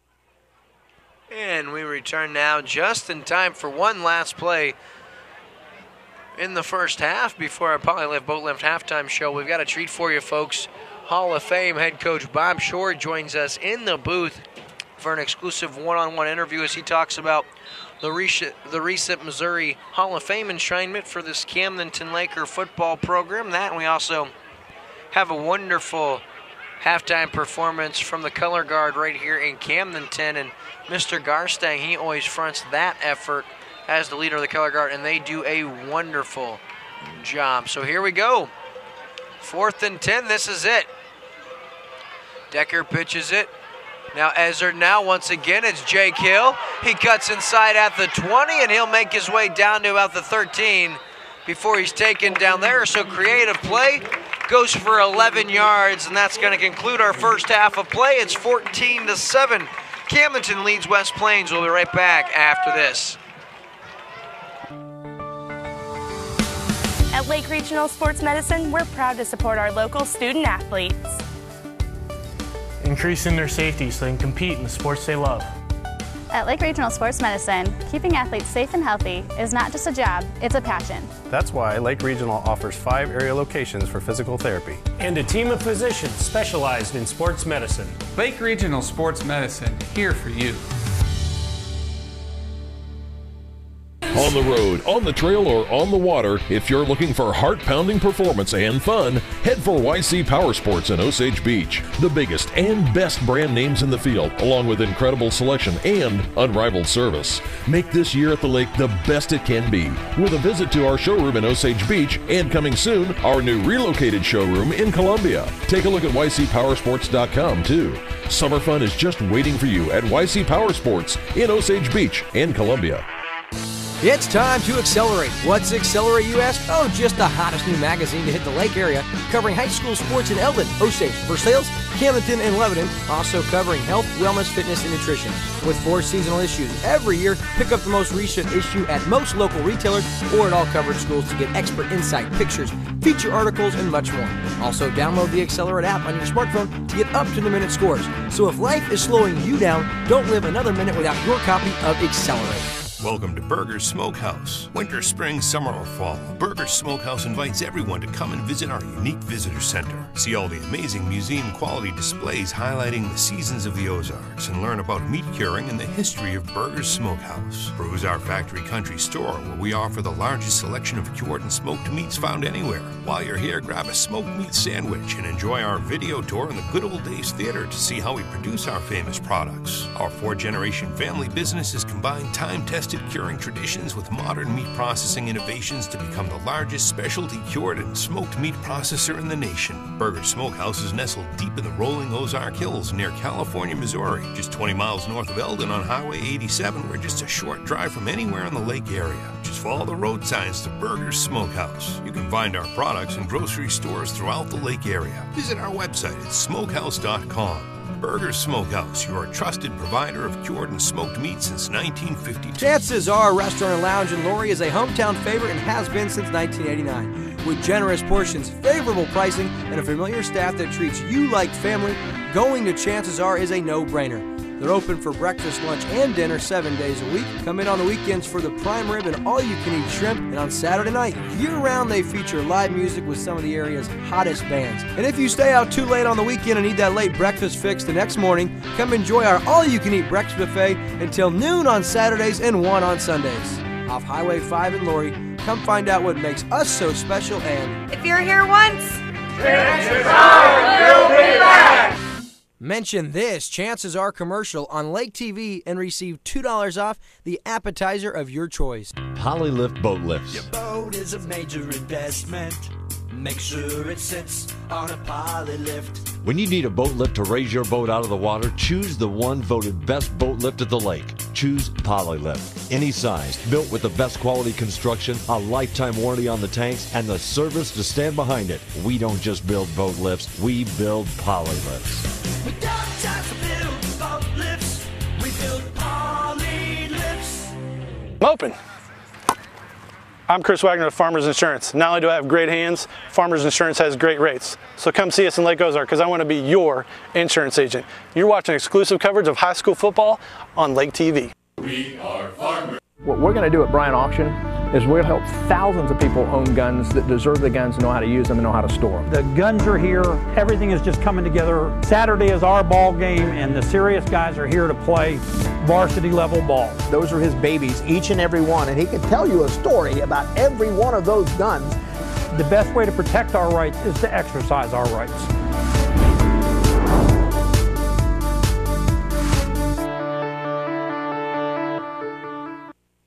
Walt, our local Hy-Vee pharmacist. He's highly trained to counsel, support, and care for your chronic and complex medical needs. Hy-Vee Pharmacy Solutions is your complete source for specialized pharmacy services. Meet Amy, our local Hy-Vee dietitian. She's our most credible source of food and nutrition information. She's your go-to for shopping tours that focus on your diet needs. You can even take a biometric screening on site. At Hy-Vee and Osage Beach, our health experts can't wait to meet you. LakeTV's High School Game of the Week is brought to you by Burger Smokehouse, Lake Regional Health Systems, Rick Ball Ford Lincoln in Sedalia, Polylift Boat Lifts, Hy-Vee, Captain Ron's, YC Power Sports, Bryant Auction, Chances Are, and Accelerate. It's time for the Polylift Halftime Show. If you want the best lift on the market, then go with Polylift. Now to the booth. Welcome back, folks. It's your Polylift Boat Lift Halftime Show, and we now have the privilege of being joined by Missouri Sports Hall of Fame and former head coach of the Camdenton Lakers, Bob Shore. Coach, what's going on? Well, the ball game's going on. Looks like a good one, too. 14-7. We're up now, but it looks like it's going to be close all the way. Yeah, big possession there to us in the first half for our Lakers. You know, they were knocking on the doorstep and very nearly added a few points. What do you think was going to happen there? Oh, the penalty took us out of the field position a little bit, and I think we'd have punched it in, but we didn't get it in there. And it'd been nice we had, but you know, we got the ball second half, a touchdown lead, so we'll have to make that work. Big stat. Keegan Hoops comes into the ball game, the running back for West Plains, averaging 225 yards a game. He has just 48 in the first half. Very impressive stat if you're Coach Shore and the Lakers. Yeah, we've done a pretty good job on defense. We let them have that one drive. They put together a screen pass and a bubble screen on that one over there. That bubble screen, probably the big play. We were man coverage, and they picked us, and that stuff happens, but we'll have to play better defense second half. So, Coach, now we got you up here because obviously a very, very exciting time to be a Camdenton Laker. It was a couple weeks ago that the football program of Camdenton was inducted into the Missouri Sports Hall of Fame. Talk about that. I'll tell you, it was great. We had a great luncheon down there. It was just absolutely terrific. I think everybody had a good time. That's ever. Player, parent, grandparents, student body, coaches, administrators, school board, community, booster clubs. I mean, that's the whole deal. It takes an awful lot to have a football program, and we've been fortunate enough, blessed to have an awful lot. And I think it's a good reflection on our school and our community and all the people in it. I thought it was kind of neat that we're the only program in there that's got the high school football program of the four now that are in there. We got living members of the first football team, 59, and I thought it was neat. We had a couple of those guys there, Carl Hunter and Mike Fair, and I thought that was neat to have that. And then of course we've had a bunch of former players there, coaches, and so it was a neat deal that we really enjoyed, really proud of, and really well earned and well deserved for all these players in this community school that's put so much in it. Yeah, as you touched on, the only high school program in that Hall of Fame. What an honor, Coach. And when you talk about the crazy thing of you've been inducted in the Hall of Fame, of course, which in your 35-year coaching career, all that you were able to accomplish, an incredible thing. Not many guys in the Hall of Fame get an opportunity to then bring their entire program with them. Yeah, that's what makes it special. I actually coached 42 years, 36 of them here at Camdenton. So, okay. Yeah, I've had a few years. I had more coaching years behind me. I got ahead of me, that's for sure. But it was neat, and I wanted to. I hope, I think that everybody has embraced it well and enjoyed it, and that's what I was hoping would happen, that get a big kick out of it, have a lot of fun with it, and be proud of it. Well, in the program's history, 468 wins, 26 district championships, 5 state titles. And we ask you every time we get an opportunity, and you never exactly have one defining moment, but thus far of this incredible ride that you've had here with this community and this program, give me a couple of your favorites. Well, it's all one big deal. You know, it's a play-by-play thing. Obviously, I do feel that the turning point for us was '77 when we played our first playoff game here at this stadium and played Neosho in the quarterfinals and won that ball game, came from behind the last 3 minutes. And it just seemed like, we had a huge crowd all around the track, and it seemed like, the enthusiasm was like electricity in the air, and people loved it. They enjoyed it. They just ate it up. And from there on, we just began to roll and felt like we could win every game. And I, for one, these players done such a great job. I just enjoyed the ride. As it started to roll and get bigger, I just kind of got back and got out of the way and let it go and enjoyed it, for sure. Well, that's not what a lot of people around here would say. Now, Coach, I do want to ask you, because you don't typically get the opportunity to ask someone that has the stadium named after him, really, what does it mean for you to come here, look up, and to see your name here at the stadium? Well, I think seeing my name here on the stadium was something I never perceived it would happen, obviously, let alone a whole program in the Hall of Fame. But I do feel like it's just like the Hall of Fame deal. I think that name on that stadium is for an extended family, the football family, the guys I've coached and see every day and see so many times. I just got one of our trainers, Ashley, she'd been somewhere in Oklahoma. One of her former players had given him a note to give to me when she got back, because they found out that she was from Camdenton and asked if she knew things like that. The journey's great, and the state championships, believe me, you can't get enough of them. Right.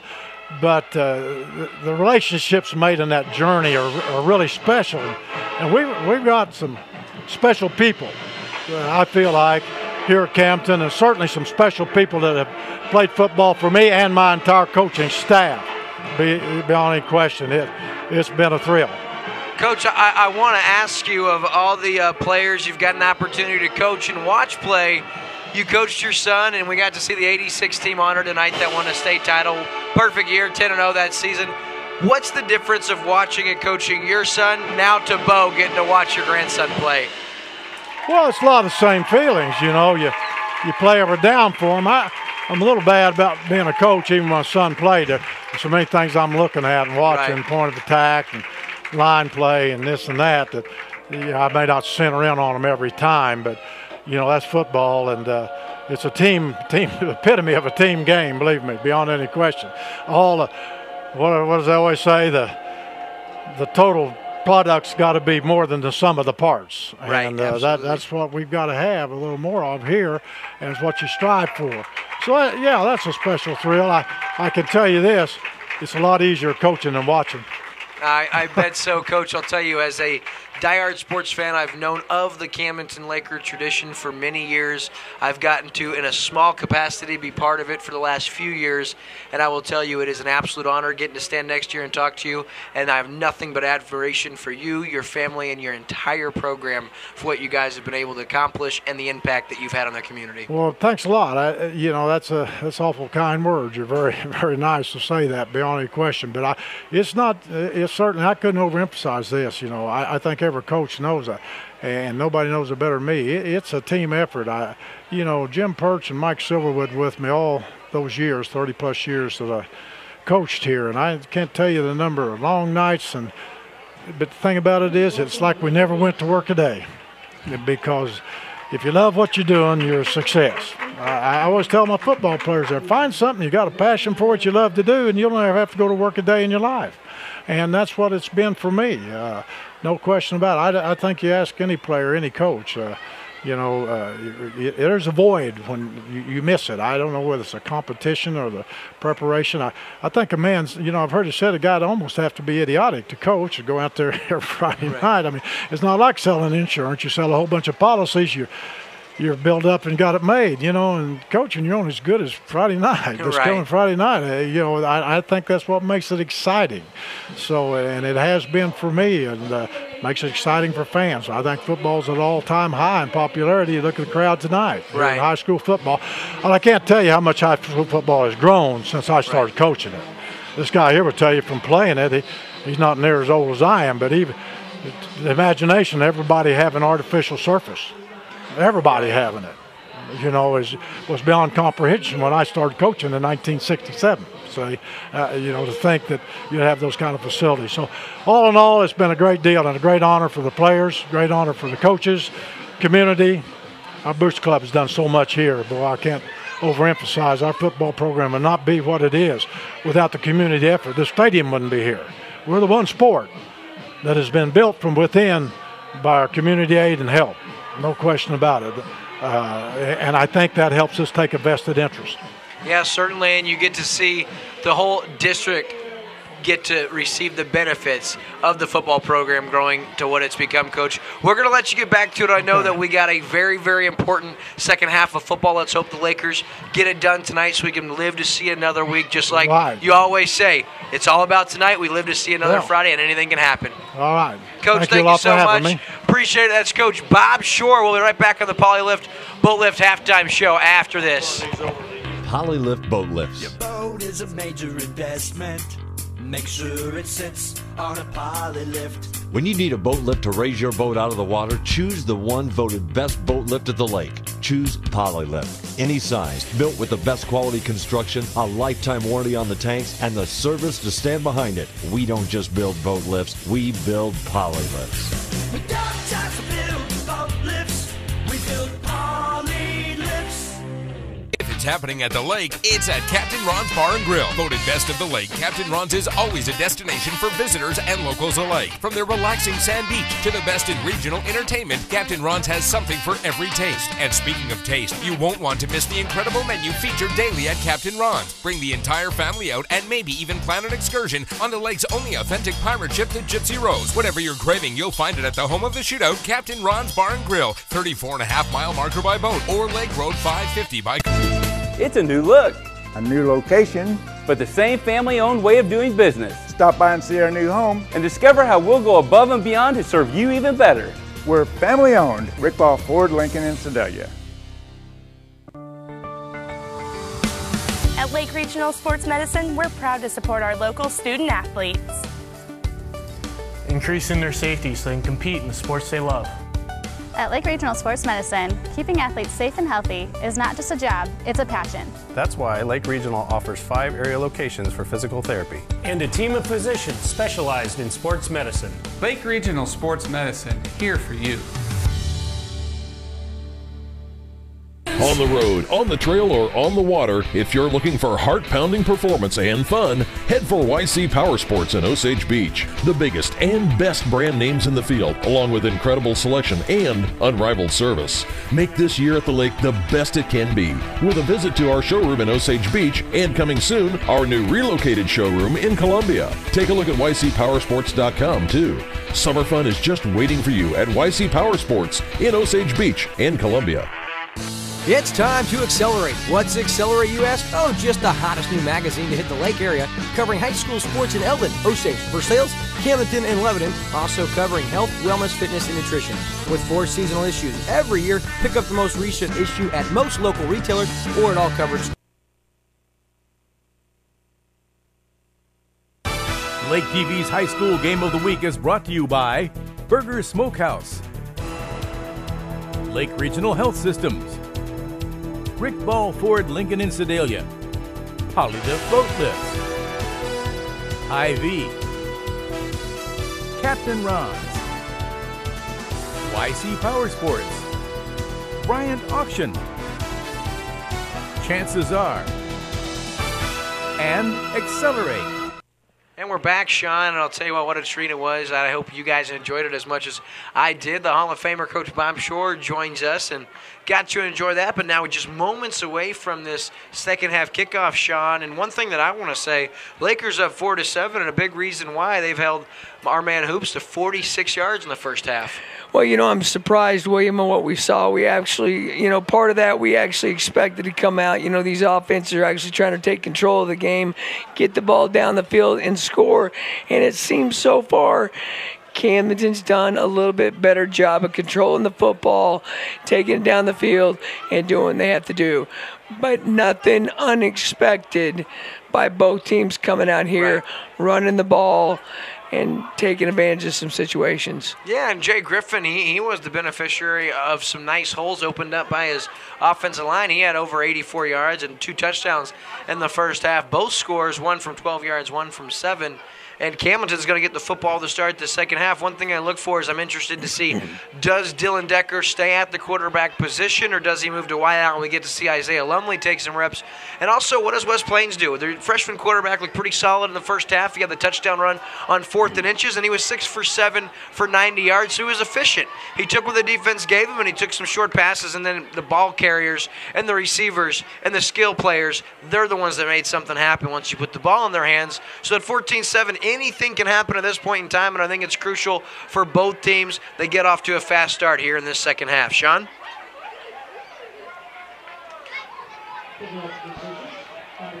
So now we are set to go, and just an absolute treat as we get an opportunity to visit with the great Bob Shore. And great guy. Hope you guys enjoyed that, and we are underway. The kick is high, end over end, fielded on a bounce by Jackson Ezard at his 14. He's got a hole now trying to get outside, and it's actually Jake Hill, the return man. He takes it up to the 28-yard line. 1st and 10 Lakers. First half stats, Sean. Camdenton was 2 of 6 on 3rd down. West Plains 0 for 3 on 3rd down conversions.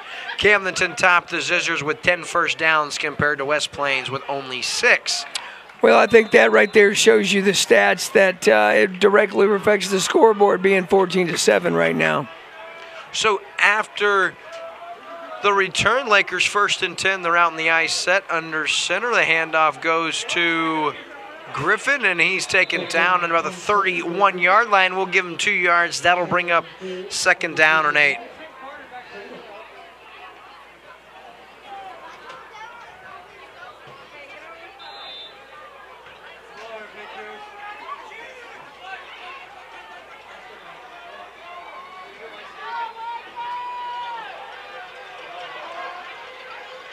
And we get our answer. Decker still in there at quarterback. Pitch outside to Griffin. Nice block by Todd Simpson. He lowers his head and delivers a mind-boggling blow to number 89 of West Plains. And Simpson springs his tail back for about an 8-yard gain, and he's very close to first down yardage, and I think he has it. We'll see if they bring out the sticks and measure or if they give him the first down. It was a fantastic block right there, opening up the running back to get the corner, turn upfield, and as you said, we're close to a first down. So while they measure, Sean, we talk about around the area. We do have a bracket to show you guys the quadrant that Camdenton found themselves in. Of course, the district play, you have 16 teams in all 4 quadrants. We'll see if we can pull up the bracket. Now, Camdenton tonight, of course, they're playing here against West Plains, and the winner of this game will play the winner of Marshfield at Webb City. Also in this bracket is Bolivar at Hillcrest and McDonald County at Carl Junction. So if Camdenton can find a way to win, they're going to play the winner of that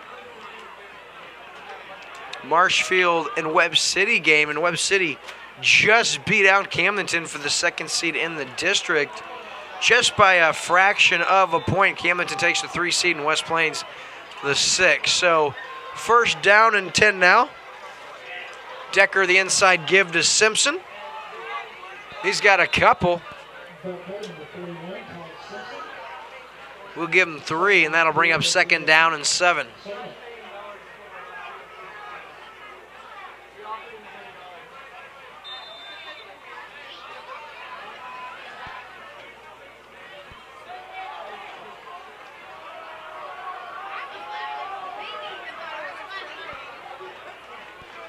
So 2nd down and 7. Decker now, the pitch again, and it's Simpson who just absolutely waylays the fullback, and I'm not sure why we don't have a horse collar tackle as Griffin's pulled down from his horse collar.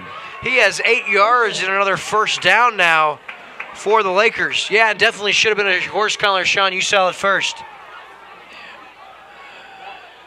Yeah, William, he took it up the sideline and looked like from here, there was a horse collar missed call right there. But overall, what a great play from Camdenton. I mean, what we've seen right here in the first half, they've come out and done what we thought they were going to do, William, and that's establish the line of scrimmage and run the football. And what another great lead block by Todd Simpson. He is just running people over at this point in time. The give now to Griffin, and he's pushed backwards after he makes his way up to the 46-yard line. We'll give him 4 yards in that 1st down carry. That'll bring up 2nd down and 6.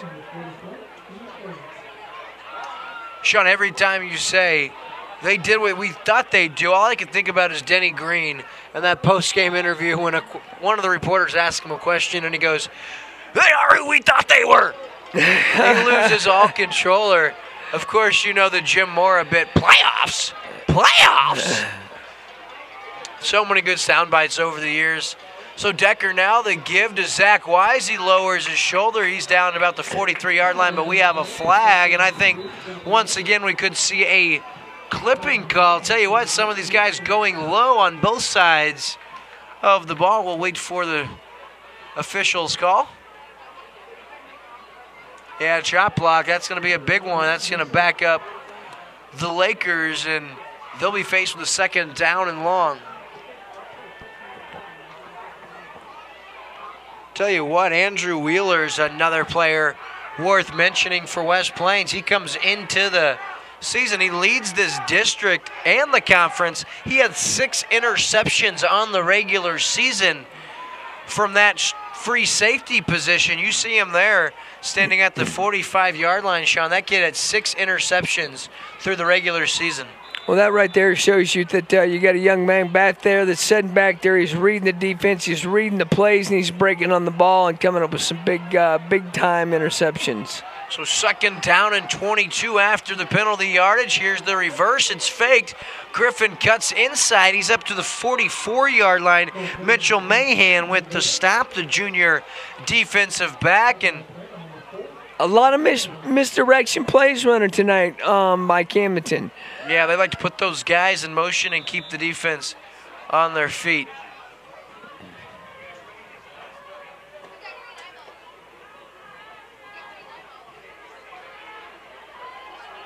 Third and 16.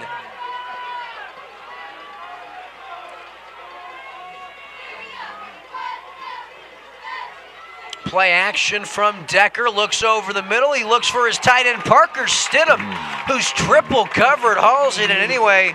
He's taken down at the 44-yard line. That's an 11-yard gain on 3rd and 16, and that'll bring up 4th down and 5. What a fantastic throw and catch right there. As you said, he just threaded the needle right in there with triple coverage. The young man snagged it, pulled it in, and turned it into some positive yards. Yeah, that makes this decision easier for Coach Shore. Obviously, situation, you keep your offense out on the field, being 4th and 5, and beautiful ball placement by Decker, and even a better catch from his tight end, Parker Stidham.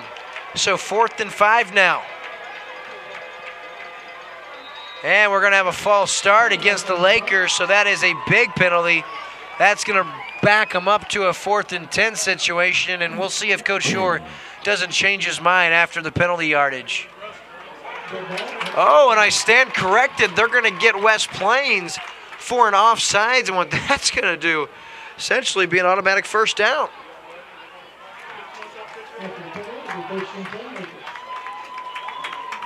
Boy, that is a huge penalty. Huge penalty right there. I mean, if you're Camdenton right there, you're looking at something thinking it's, coming back, and now we got an automatic 1st down, and we got the potential hitter to do something with the ball.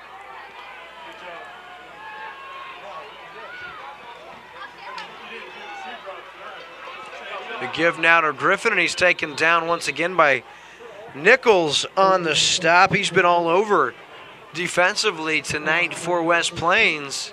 Bring up 2nd down and 7.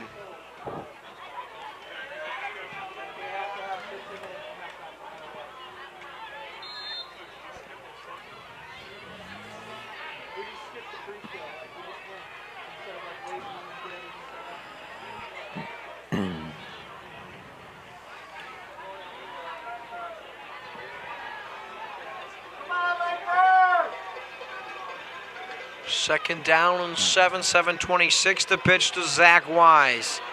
He's outside, he lowers his head, he's got 10 yards and a Laker first down, and that is a nice piece of running by the young man, and he has another Laker first down, their fourth of this second half already.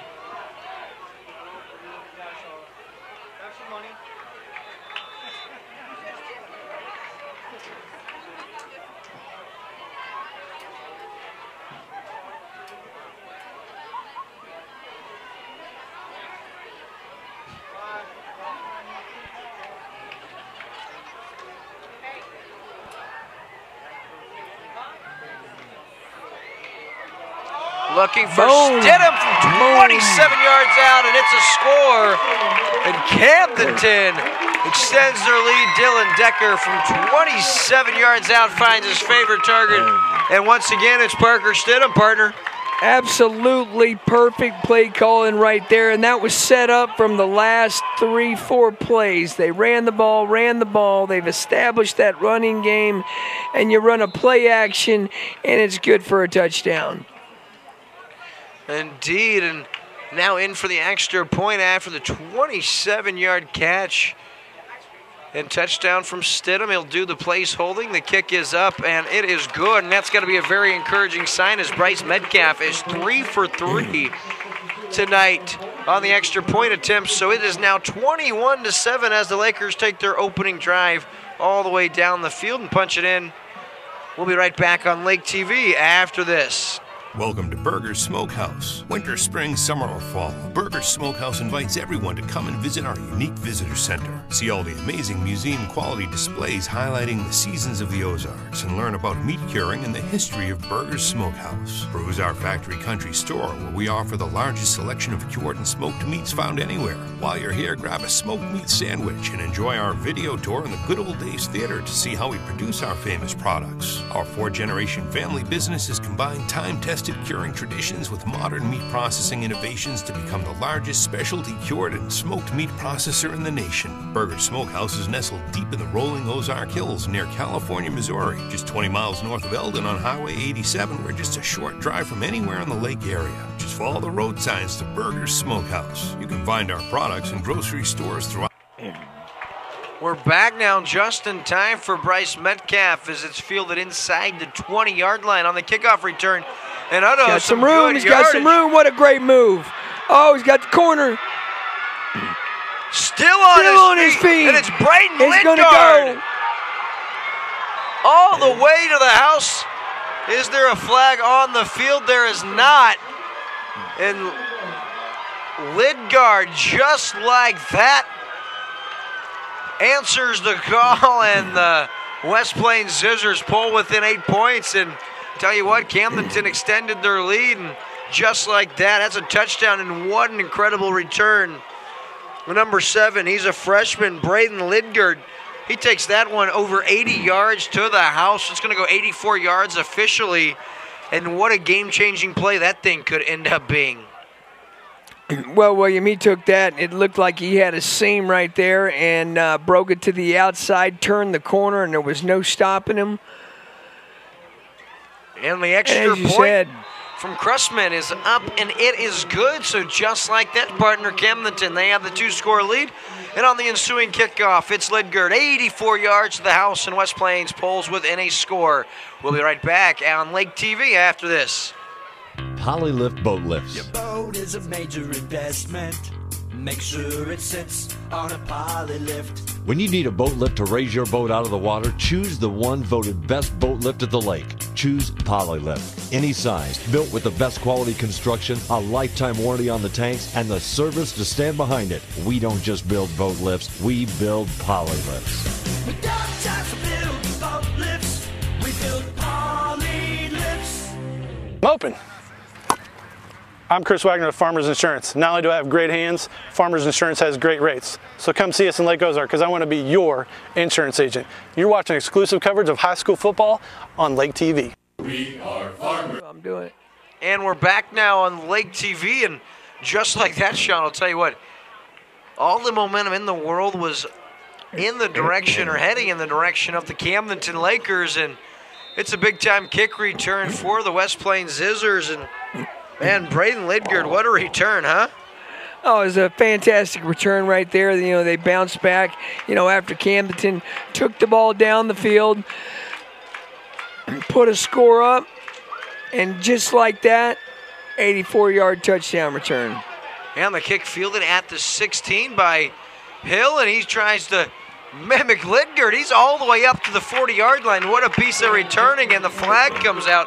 Maybe a late hit. Tough return right there. He had probably 11 guys on his back right there. He was trying to do some work by himself, but what a great return out to the 45-yard line. We'll see what happens. I think it's going to be a personal foul, unnecessary roughness against West Plains. It's a face mask, which is a personal foul, so same effect, and the Lakers going to get the ball all the way at the 45-yard line after the penalty. I'm just not sure why, if the ball was at the 40, it should be a 15-yard penalty, why it's not on the 45-yard line. But to no avail, going to be 1st and 10 now for Camdenton. 6:26 left in the third. Decker now the inside give. Nothing doing for Simpson. He has just a couple. We'll give him 2 yards. That'll bring up 2nd down on 8. See if after this 2nd down play we can get our truck to pull up the graphic of the bracket. We'll get a look at how the bracket lays out and what exactly Camdenton would have to do to win their 27th district championship in school history. We'll see if we can't pull that up here after the 2nd down play. So 2nd down and 8, 5:53 left in the third quarter. Decker, your quarterback, he gives it to Griffin. He's across midfield and held up right there. Nice tackle. That's big number 56 on the stop, Hayden Smith, and we'll see if we can't get that graphic pulled up. So it's tough to see right there, but that is the Class 4 quadrant. That's quadrant 4 Camdenton finds herself in. If you look up top, Camdenton there against West Plains. They're going to play the winner of that Marshfield-Webb City game, and then you see, of course, the other 4 teams vying for that district championship. So 3rd down and 5 now. Decker the pitch outside to Wise. What a block by Simpson.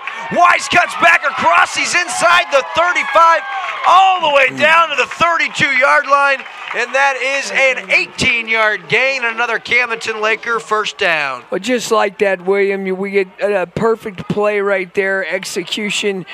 Picked up a couple fantastic blocks, turned it upfield, and as you said, picked up 18.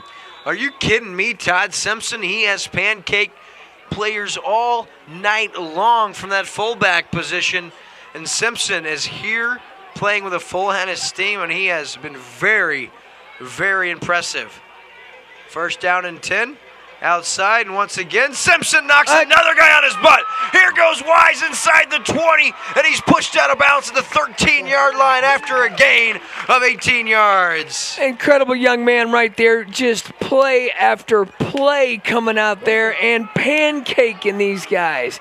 Laying some good blocks down, getting an opportunity for the running back to get out there and make something happen. Only 21 points scored in the entire first half, and here just 7 minutes, 20 seconds in to the second half. We're looking at our 3rd score already. 1st and 10 Camdenton. They've got it at the 16-yard line. Decker under center, the inside give to Simpson. You got to reward the big fella for all the blocking he's been doing, and he has about 4 yards, maybe 5. That'll bring up 2nd down and 5. Gotta love rewarding him after all those sensational blocks he's been able to spring tonight.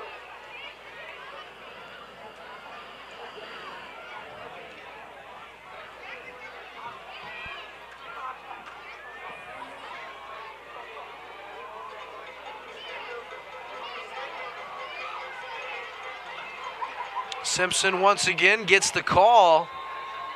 He has a couple inside the 10. They're going to spot him at the 9-yard line. We'll give him 2 yards. That'll bring up 3rd down and 3, although there is a penalty marker on the play.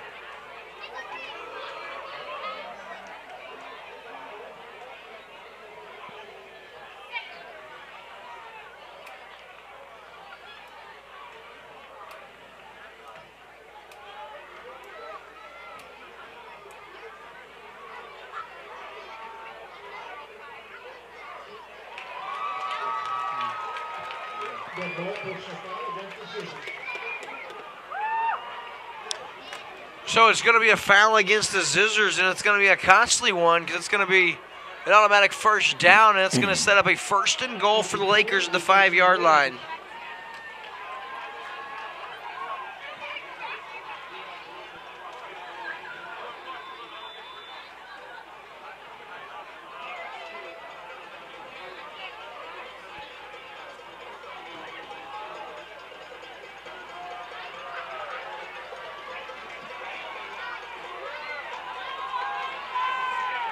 Zach Wise in a tailback now.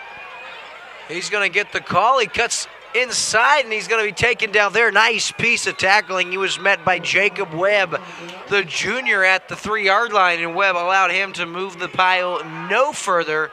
That'll bring up 2nd down and goal.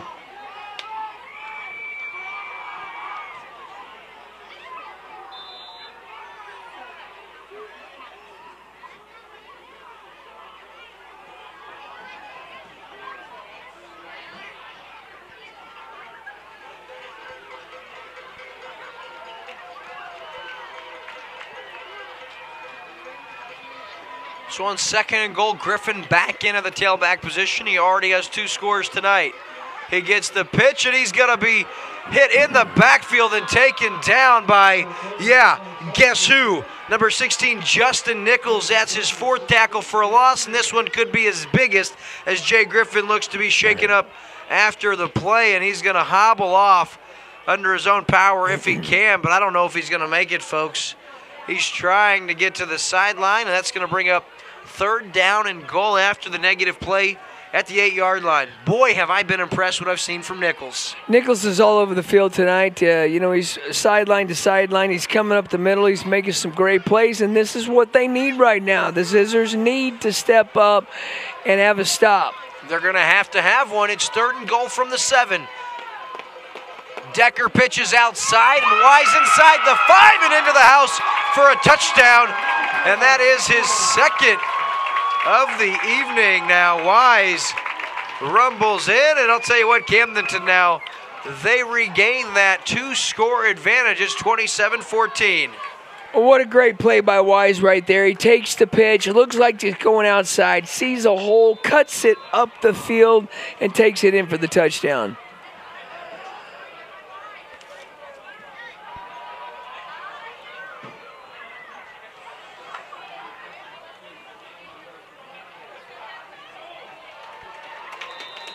And Metcalf, the extra point is up, and it's good. So 28-14 with 1:59 left in the 3rd quarter. Folks, you're watching exclusive coverage of high school football only on LakeTV. Chances are Restaurant and Lounge in Laurie is a hometown favorite and has been since 1989. With generous portions, favorable pricing, and a familiar staff that treats you like family, going to Chances Are is a no-brainer. They're open for breakfast, lunch, and dinner 7 days a week. Come in on the weekends for the prime rib and all-you-can-eat shrimp. And on Saturday night, year-round, they feature live music with some of the area's hottest bands. And if you stay out too late on the weekend and need that late breakfast fix the next morning, come enjoy our all-you-can-eat breakfast buffet until noon on Saturdays and 1 on Sundays.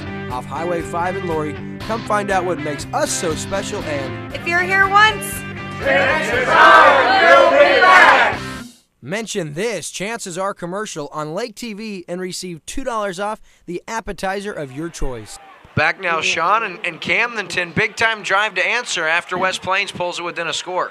Well, they did, William, and, right there, Camdenton had to do what they needed to do, meaning, the Zizzers took an opportunity. They took the ball 84 yards on a kickoff return.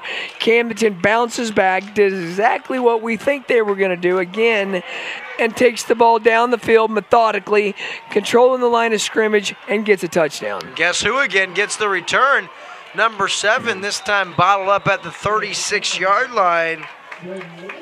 Nice piece of returning by Lidgard again, and he has the Zizzers with it 1st and 10 at the 36-yard line. So Sean obviously goes without saying, very big offensive series here for West Plains. Their freshman quarterback, his first district action as a varsity starting quarterback. And I'll tell you, when you're as young as Connor Rackley is and you're starting and the jaws of death in your freshman year in the opening round of the district playoffs, It's a big stage.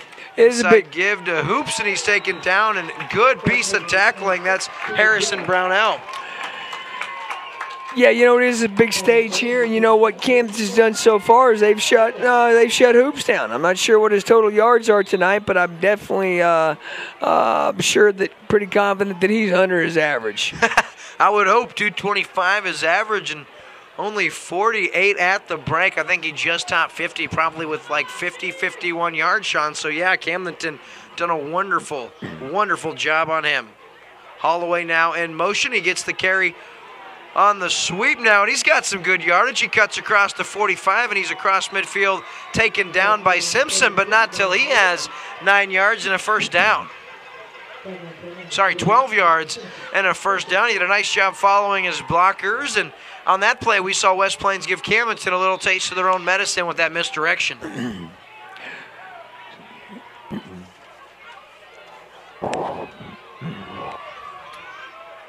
So Hoops now in motion. Can't decide which side he wants to stand on. Quick hitter now. It's Holloway outside. He spins inside and then taken down by Seth Harris on the outside. Todd Simpson also comes in as Holloway has 6 yards, and that'll bring up second down and 4. Holloway, the number 1 target for the Zizzer team. He came in having a very impressive year at the wideout position. Well, what a great target right there, William. It was a great throw and catch. He made the first guy miss and turns into some positive yards. And Hoops now has about 3, and then he's pushed back, and what a piece of tackling on the play. Gabe Kurtz, I'll tell you what, Kurtz is really, really a bit impressive the last few weeks for the Lakers. He's really came onto the scene and given Coach Shore an all-around hard-nosed defender that he can really trust in more than one position. And big-time stop there prevents Hoops from getting the first down. That'll bring up third down and short. And that's going to conclude our third quarter of play, Sean. So just 1 quarter left in this opening round of the district playoffs. We'll be right back with the fourth quarter on Lake TV after this. I'm open. I'm Chris Wagner of Farmers Insurance. Not only do I have great hands, Farmers Insurance has great rates. So come see us in Lake Ozark because I want to be your insurance agent. You're watching exclusive coverage of high school football on Lake TV. We are Farmers. It's a new look, a new location, but the same family-owned way of doing business. Stop by and see our new home and discover how we'll go above and beyond to serve you even better. We're family-owned. Rick Ball Ford, Lincoln, and Sedalia. What we're going to do at Bryant Auction is we'll help thousands of people own guns that deserve the guns and know how to use them and know how to store them. The guns are here. Everything is just coming together. Saturday is our ball game, and the serious guys are here to play varsity level ball. Those are his babies, each and every one, and he can tell you a story about every one of those guns. The best way to protect our rights is to exercise our rights.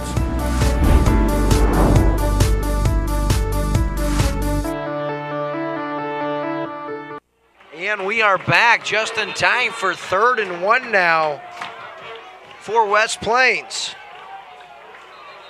And we're going to have a flag now. Interesting to see what this is. We do have a score update brought to you by Accelerate. Sean?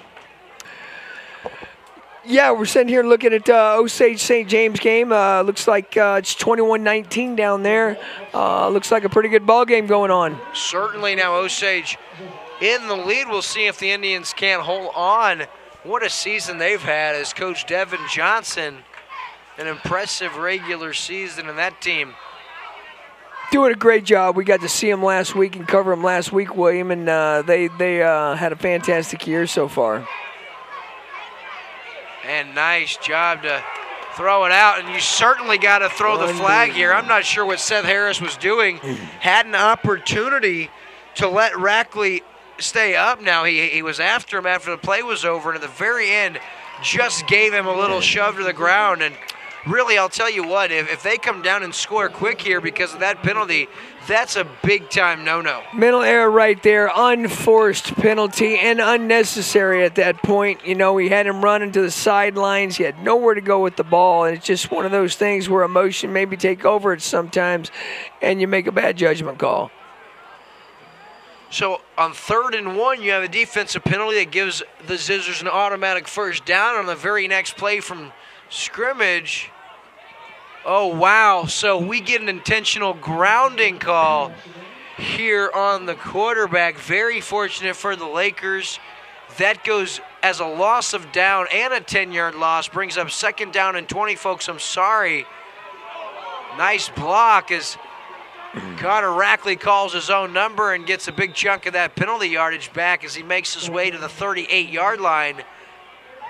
We're going to give him about 9 yards, maybe 8. That's going to bring up 3rd down and 14.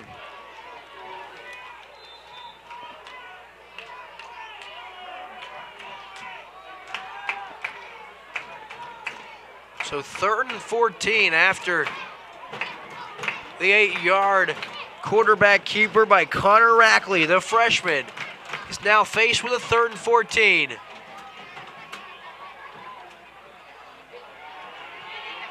Quick hitter across the middle. He's got his tight end. He has just 4. We do have a penalty on the play. That's Josh Hackworth, the junior tight end, standing 6'3". And there's the roughing the passer call now, and that's going to be an automatic 1st down. Sean, you saw it happen, huh? Did. Unfortunately, right there, that's exactly, I mean, the Zizzers set up a perfect middle screen. You know, they let the guys through, tremendous amount of pressure, 4 guys in the backfield on him, and just one of those unnecessary plays where he gets hit just a little bit late and gets an automatic 1st down out of it. Yeah, that's a big-time 1st down because it was going to be 4th and 9. But because of the personal foul, not only do they get a 1st down, they get great field position. That moves it inside the 20-yard line. And here come the Zizzers, now 1st and 10 from the 19. Rackley, the give to Hoops. He's got good yardage inside the 10. Now down to the 3-yard line, and that's a 16-yard gain, and that's one of the better runs we've seen Hoops have tonight. He's inside the 5. That'll bring up 1st down and goal. Fantastic call right there, William. Just a quick dive off the backside and took it for some great yards right there. So West Plains now knocking on the doorstep. They've got it 1st and goal from the 4. Bradley, the give to Swoops. He cuts inside and he tries to score. Nice job, Parker Stidham. Todd Simpson, rather, there with the stop. Going to bring up 2nd down and goal from inside the 1.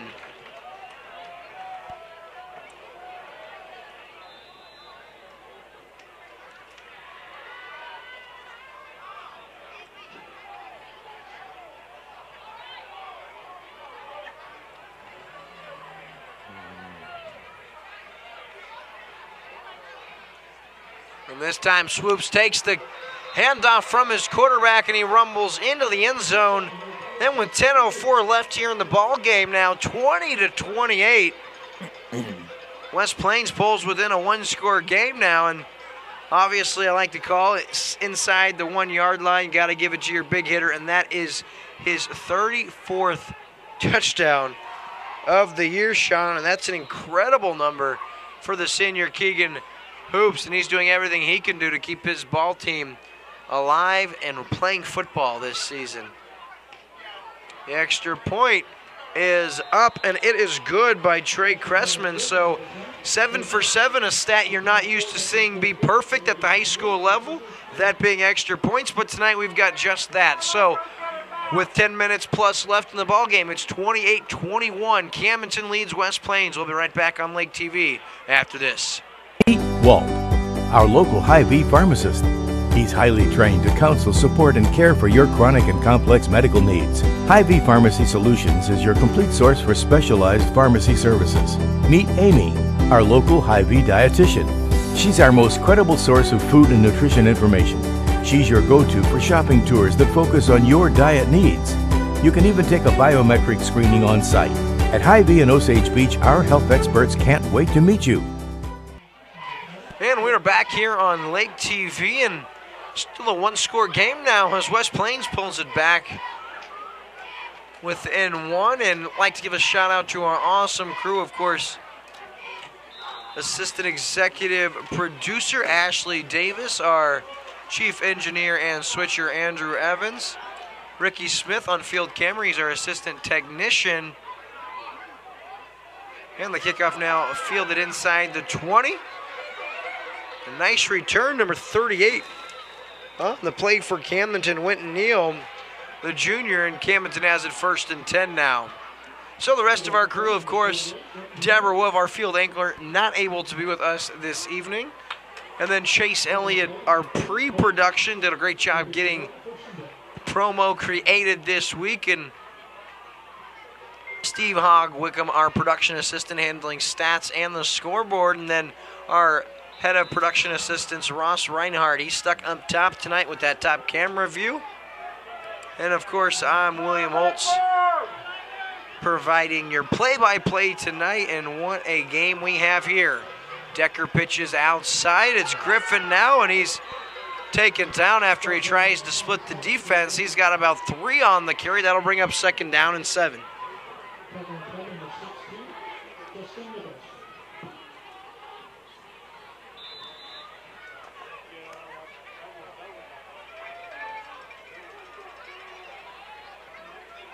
So 9:30 left here in the ball game. Camdenton the ball in a 1-score lead.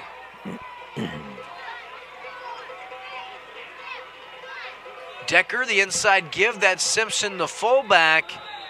Nice piece of tackling is, of course, our man once again, Nichols in there with the stop, and we've called his name more times than probably anyone else tonight. So 3rd and 6 now. Big time 3rd down here for Camdenton.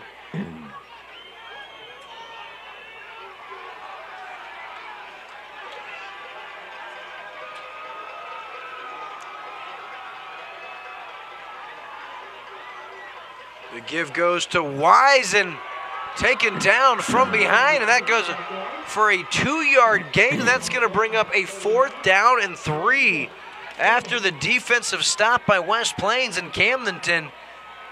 They're probably going to have to punt in this situation with so much time remaining and inside your own end.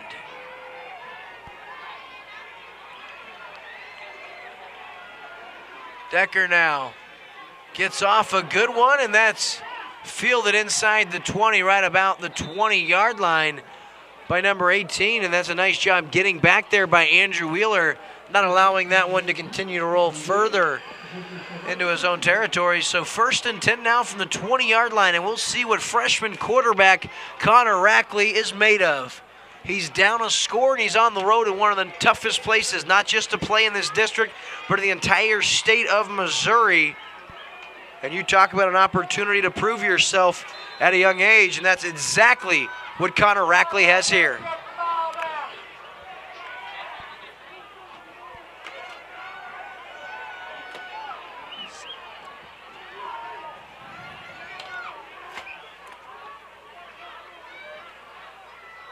Holloway now in motion.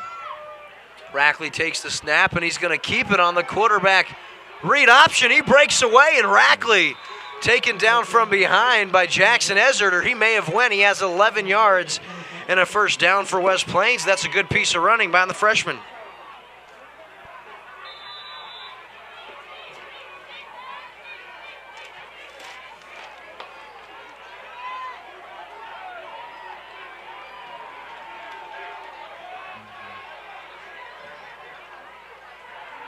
Swoops now inside, or hoops now inside carry, taken down by Seth Harris. He has about 7, and West Plains a couple of plays into this drive picking up some pretty big chunks of yardage. They're starting to establish that running game really nice, William. You know, that started with a great defensive stance. They came out, stopped them, gave their offense an opportunity to get the football, and had 2 fantastic plays here on 1st downs.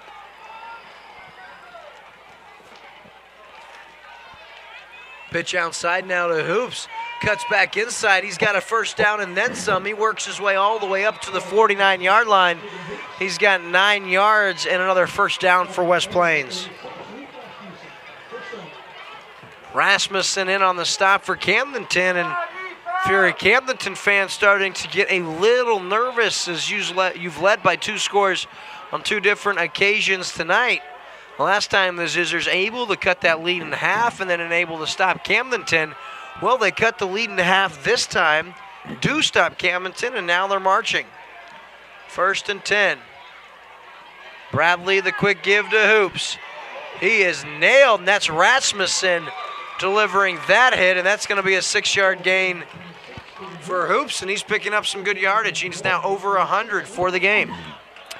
Well, they are definitely establishing the running game right here, and this is kind of what we expected, man. They're starting to get in their groove, William, and they're turning up the heat. So 2nd down and 4 as Holloway's in motion. The give to Hoops, and he's upended and pancaked there. He was hit by a couple of different Lakers. I see Bo Shore at the pile. Harrison Brownell also in on the play. And then big number 70 for these Camdenton Lakers. And that, my friends, is Wyatt Danhuser. So 3rd down and 2 now.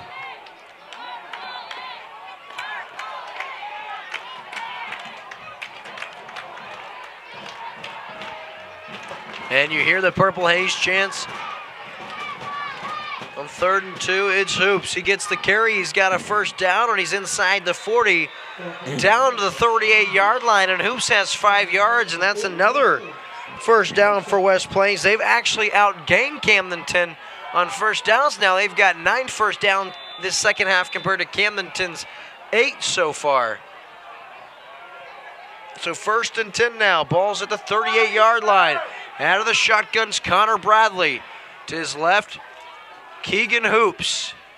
The give is to Billy Holloway, and whiffing on the tackle, short and then taken down from behind. We had some great penetration right there, William, with Camdenton in the backfield. They had him 7 yards deep in the backfield, broke free and turned it in some positive yards. And I'll tell you what, this is absolutely a entertaining district game, really evenly matched. And at this point in time, of course, Camdenton has the upper hand on the scoreboard, but really a good game so far tonight.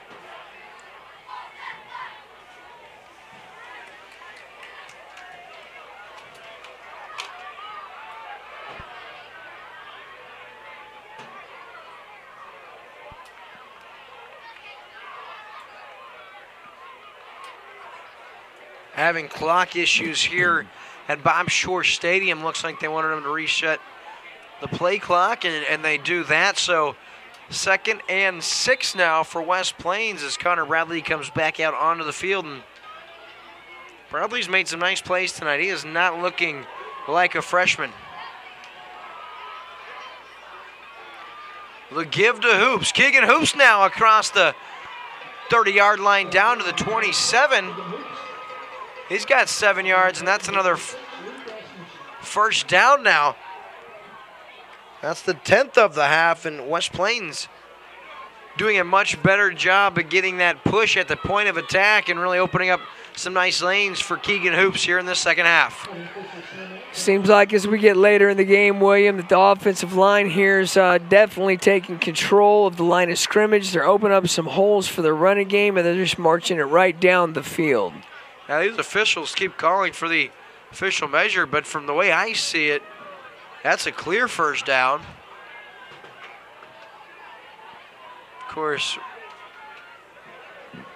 yeah, by the length of the football and then some. I'm not sure why we're wasting time measuring it, but 1st down now, the 10th of the half for West Plains, and they've got Camdenton backed up against the wall here. Camdenton has not had an answer for Keegan Hoops here in the second half. He's now over 130 yards in the night, looking more like the Hoops the district and the conference has seen all year long. And they rush to the line to West Plains.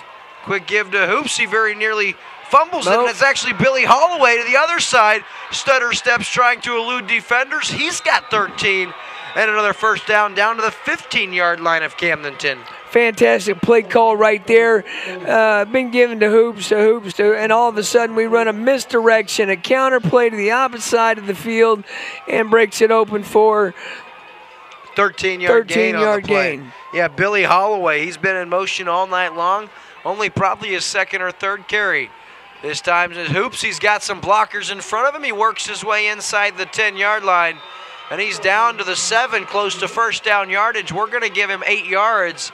And that's going to bring up 2nd down and 2 now. Well, William, what you see happening right here, the Scissors are just coming off the football. They're blowing Camdenton back off the line, and they're getting some large chunks of real estate. One thing to think about, 4:20 left in the ball game. If you're West Plains, you do not want to leave a lot of time here on the clock. Of course, you got to score first, as it's hoops now inside the 5, and that's the best case scenario if you're the offense, because that's going to bring up first and goal and allow you a little more time to burn that clock, because if you tie this ball game, you know you don't want to give it back to Camdenton with much time. They've got all 3 of their timeouts, and so with it being first and goal, you may see if West Plains doesn't get cute with it.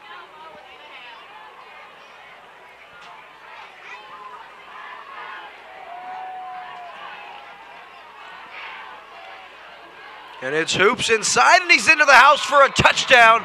And we're an extra point away from the West Plains Zizzers tying this district matchup.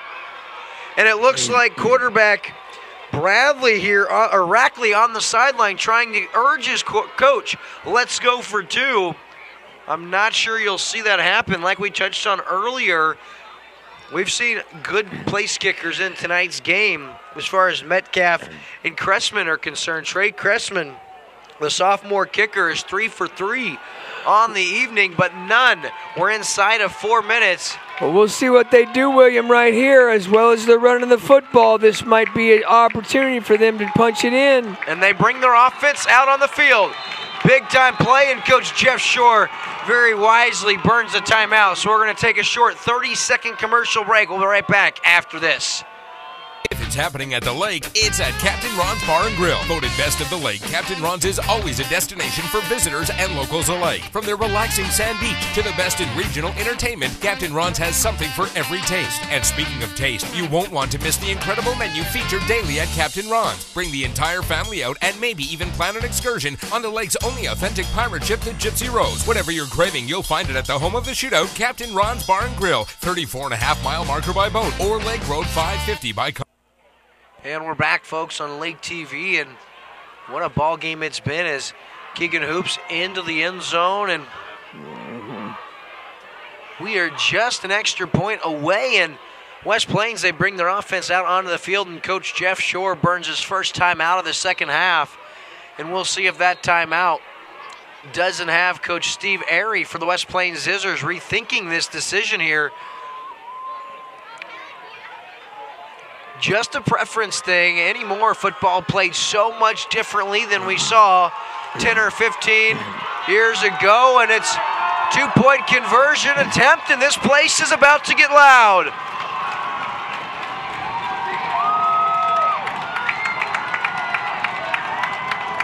And they will attempt to go for 2. Rackley out of the shotgun. He's going to roll to his right. Throws into the end zone, and the two-point conversion is good. And guess who? Number 16, Justin Nicholas. And the Zizzers, they're on top for the first time tonight, 29-28, folks. And there is 3:48 left in the ballgame. Camdenton set to receive the kickoff. You do not want to miss the rest of this one, and we've got it for you on Lake TV. It's a new look, a new location, but the same family-owned way of doing business. Stop by and see our new home and discover how we'll go above and beyond to serve you even better. We're family-owned. Rick Ball Ford, Lincoln, and Sedalia. At Lake Regional Sports Medicine, we're proud to support our local student athletes, increasing their safety so they can compete in the sports they love. At Lake Regional Sports Medicine, keeping athletes safe and healthy is not just a job, it's a passion. That's why Lake Regional offers 5 area locations for physical therapy. And a team of physicians specialized in sports medicine. Lake Regional Sports Medicine, here for you. And we're back, folks, and if you missed it, it was the gutsy play calling of Steve Airy, head coach of the West Plains Zizzers, elects to go for 2, and it works. So here's the kick now from Cressman, fielded by Hill at his own 16-yard line. He's across the 25, and what a piece of tackling on the outside as Bryson Collins takes him down to the 23-yard line, and that has the Zizzer crowd erupting on the far sideline. They've got all the momentum, but 3:42 left on the clock and 2 timeouts and Coach Shore's arsenal. And here we go, folks. This is what you're born for. If you're a football player such as Dylan Decker, this is the opportunity you want. Senior season, district playoffs, inside of 4 minutes to go, and you're down 1 with the football. Decker, the pitch goes to Griffin. He's got a hole, and he makes his way very close to the 30-yard line. He's taken down at the 29. He has 4 yards, brings up 2nd down and 6. I will tell you, Camdenton only taking a couple shots tonight. This would be an ideal situation to see a play-action pass and see if Dylan Decker can't hit Jackson Ezard or Jake Hill at the top of your screen. Decker now the pitch to Griffin. He cuts inside. He's now across the 40. He spins. He's up to the 36-yard line, and that's good for a Laker 1st down. The thing is can the Zizzers stop the Laker offense? Well, that's what we were expecting all night, you know, is Camden could come out, establish that run, take control of the, the line, get down there in the trenches and take control of this again, and march down the field and score. The clock shows 3 minutes, 5 seconds. Ball's the 36-yard line. 29-28 your score. Decker now rolls towards his right, steps up in the pocket. He's under pressure. Tries to make a man miss. He will now across the 40. Back inside, and he is waylaid at the 43-yard line. Clock continues to run. Big hit on the play. That's number 77, Quentin Stewart. He came in leading the Zizzers with 3 quarterback sacks on the season. Although not a sack, that one will be felt by Dylan Decker for days to come. 2nd down and 6. The pitch is to Wise. Wise up towards the 45-yard line. They're going to give him a couple. That'll bring up 3rd down and 1. Obviously 2 down toward territory. 4 down territory if you're the Camdenton Lakers. This is a must-have a 1st down. We must have a 1st down. Decker now the inside give to Simpson, who's still on his feet, lowers his head, and he's got a Laker 1st down as he makes his way to the 46-yard line. That's good for 9, and another Laker 1st down. Fantastic play call right there. I don't think anybody was expecting just a quick dive, a quick hit, and turned into a 9-yard gain. And Todd Simpson shaking up on the play, looks to be a cramp, and his teammate Parker Stidham tries to urge the trainer to stay on the sideline as he was going to stretch that out for his buddy.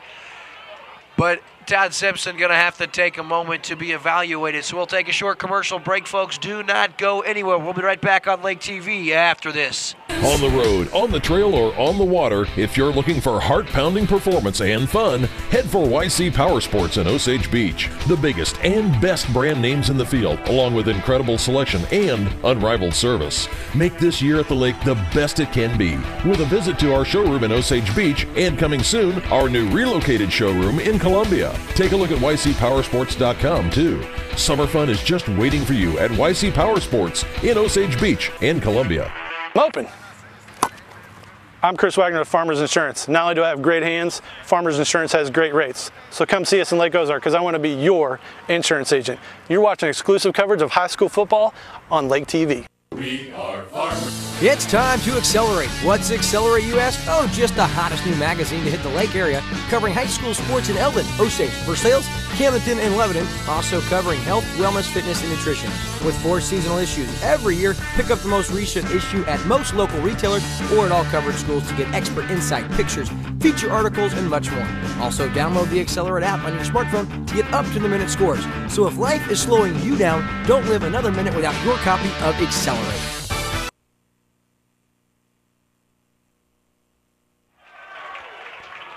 And we're back, folks, and Simpson rushes onto the sideline, much to the array of the Camdenton faithful. They love to see that, and what a season and ball game the young man's had tonight.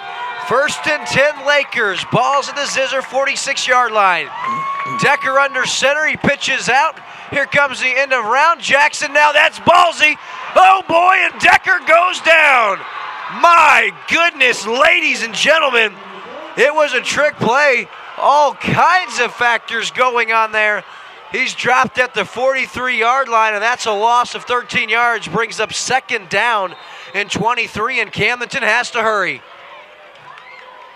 Tough call right there. A long time to develop, William. We had a double reverse quarterback pass that didn't work out in Camdenton's favor. So 2nd and 23. Decker takes the snap. Back in the pocket, steps up. He throws now for Jake Hill, who comes back and plays defender. That one very nearly intercepted. The Lakers live to see another down as that falls incomplete. That's going to bring up a 3rd down and 23. Fantastic coverage right there by the Scissors.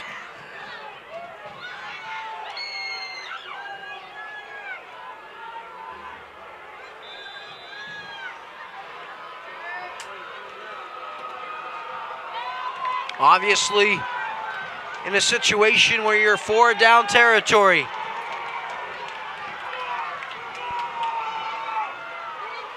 Decker out of the shotgun and throws it incomplete. He was looking for Jay Griffin out of the backfield. Falls harmlessly to the turf. And that brings up 4th and 21 in the season now on the line for the Camdenton Lakers. Minute 9 on the clock. Camdenton still timeouts on their side, but now they have to worry about extending this game. 4th and 21. It was a trick play that really backed the Lakers up.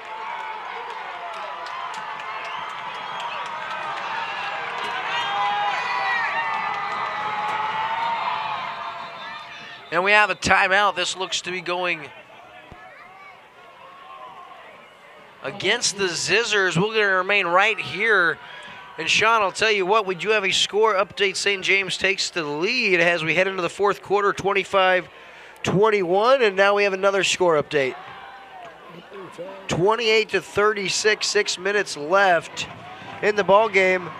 And it looks like Osage down right now to St. James in that ball game.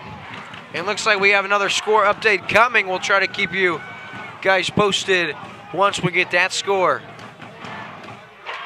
So 4th and 21, not a lot of options here in your playbook. You have to get 21 yards, so if you're going to be taken down short of the sticks at this point in time, you got to get rid of the football. Keep it alive. Of course, you remember the Stanford play late in the game. Of course, that's kind of, in essence, what you're going to have here if Camdenton's short of the sticks by the time they're getting ready to go down. So 4th and forever. 4th and 21 officially. 3 wide receiver set. Simpson's the lone back in the backfield with Decker. He takes the snap now. Rolls out. Stutter steps, throws now. And Stidham was there, and what a play. What a defensive effort. And Andrew Wheeler comes into the ball game with 6 interceptions, and he has the game-sealing deflection on that one. In the West Plains Scissors come into the jaws of death, and they are going to stun the 3-seeded Camdenton Lakers. Oh my. Osage is up. And Osage takes the lead now. It's 28-23 in that ball game, and if Osage can find a way to beat St. James, they will keep this incredibly impressive season alive for Coach Devin Johnson and his Indians.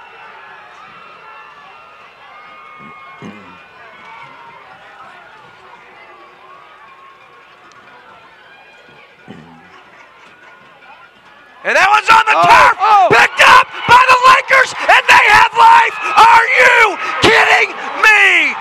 Oh, baby. Just like that, and it was a disastrous play from the get-go. West Plains had a 12th member of their offense on the field. He got off late. The snap was bad. It hits the turf, and it's recovered by Seth Harris of the Lakers, and they have life. Oh, baby, do you believe?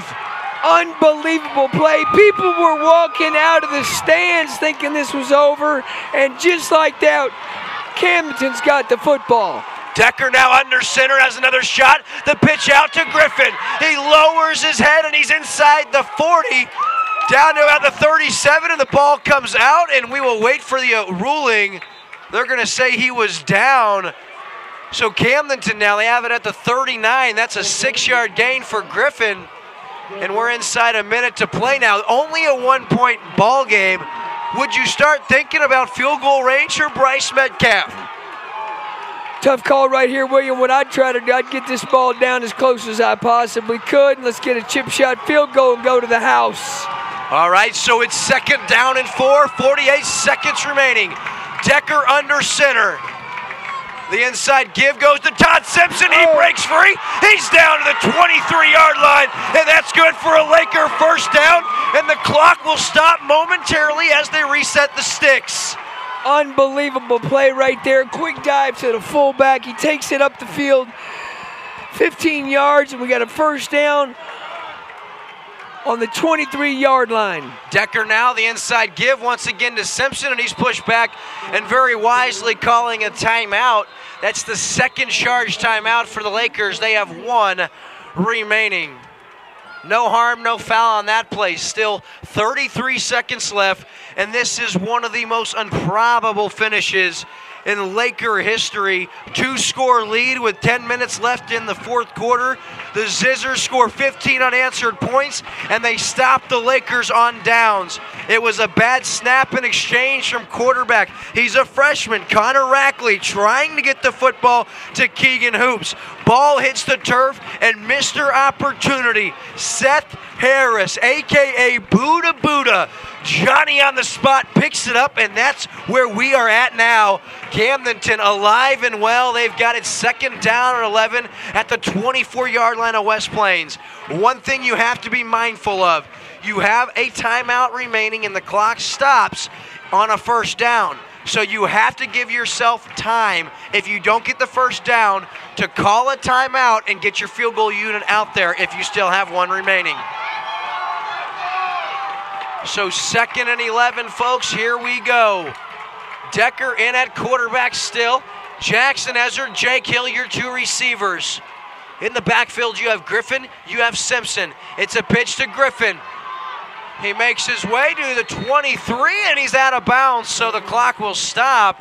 He has just 1 yard. That'll bring up 3rd down and 10. And the Lakers really need about 6 or 7 more yards before you start thinking about a realistic field goal opportunity. If you have it at the 17-yard line, that would make it about a 34-yard field goal. Would you trust Bryce Metcalf in that situation, or would you take a shot, maybe line Decker up at quarterback? Of course, on 3rd and 10, still a play prior to decision time. Decker under center. You have Simpson and Griffin in the backfield. Play action. Decker now steps up, throws to the end zone, and it is incomplete, and I have no idea why number 84, Taylor Cornish, he must have thought it was 4th down, knocks it to the ground, and Dylan Decker's bailed out by Taylor Cornish, and Camdenton has no choice but to bring their field goal unit out onto the field, and this is going to be a 40-yard field goal attempt for Bryce Metcalf. Unbelievable play right there, William, as you said. So Bryce Metcalf, he's a junior from 40 yards out, 21 seconds on the clock. This place will erupt if Metcalf can connect. The hold, the kick is up. And it is wide right. Metcalf had the distance, but there's a flag down in the backfield. It's going to go against West Plains, and the Lakers are still alive. Roughing the kicker, and listen to this place erupt.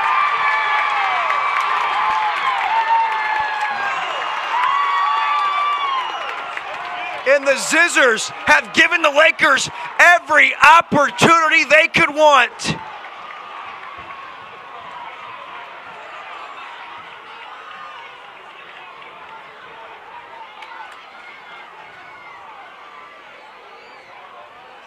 Now looks to be some confusion on where they'll spot the football. It's all the way down to the 11-yard line with 14 seconds left. And if you're Camdenton in this situation, you have 1 timeout. Maybe you center the ball where you want your field goal kicker to get to kick it from, and then you burn that timeout. But ladies and gentlemen, do you believe the suspense, the thrill, the back and forth of this ball game? It has been entertaining to say the least. And I'm glad you're watching it on LakeTV.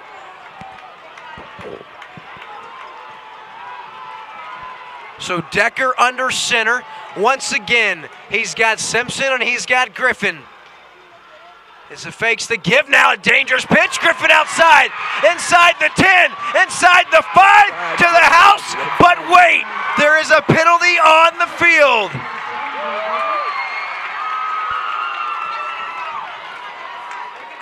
We'll wait for the call. Looks like it's going against the Lakers. And it is. It's a hold, and so the touchdown's off the board. That backs him up, and it looks like we'll see Bryce Metcalf once again.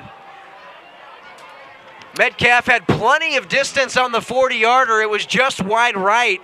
So at this situation, it's going to be a shorter field goal attempt for him. But with 6 seconds, Sean, you really have to go ahead and get your field goal unit out there. I think you're right, Wade. You know, that was an unfortunate call right there. They had a backside hold away from the play with the touchdown. It's coming back a little bit. Makes the field goal just a little bit longer, but let's see what happens. So from the 14-yard line.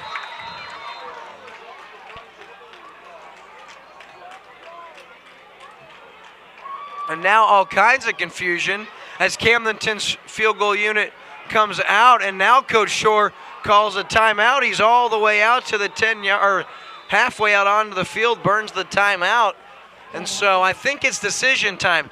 Something to think about here, Sean. Now that Coach Shore called that timeout, they have no timeouts left. So if you keep your offense out on the field, it either has to be an incomplete pass or a touchdown, or it's game over, because there's only 6 seconds on the clock, and you're going to have to make a quick decision either way. I'd be surprised here if the offense stayed out on the field, because with the ball at the 14-yard line, it's going to be about a 31-yard field goal attempt, and Bryce Metcalf, call it a redemption opportunity. He pushed his 40-yard attempt just wide right. He did get roughed, and so he's going to get another chance.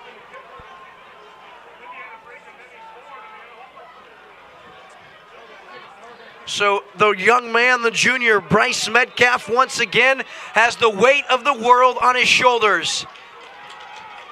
The future of the 2016 Camdenton Lakers lies on the right leg of Bryce Metcalf from 31 yards out to win it in the district playoff opener.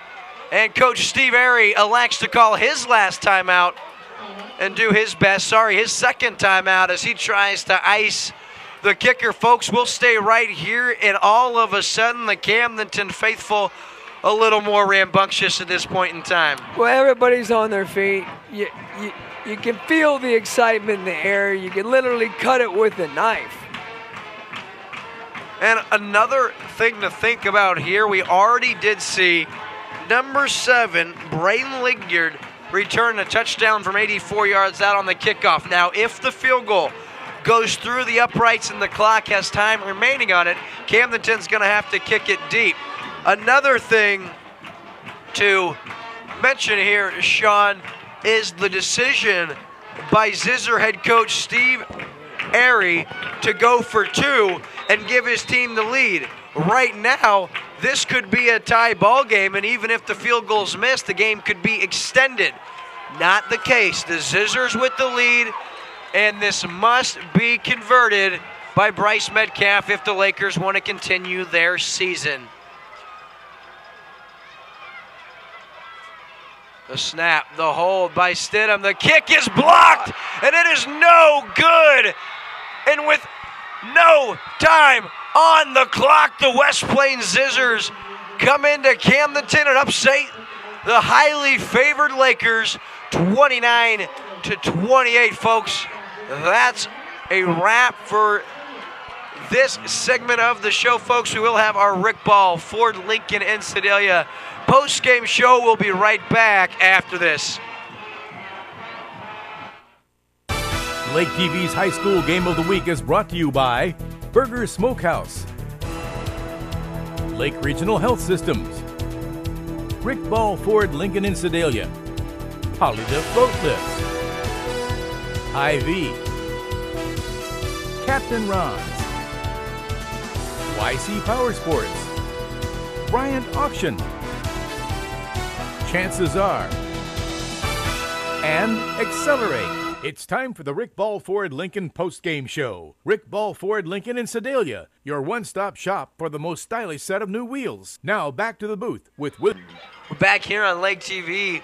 William Holt, Sean Cooper, and it's time for our Rick Ball Ford Lincoln in Sedalia post-game show. Sean, and the 2016 season for the Camdenton Lakers comes to a screeching halt.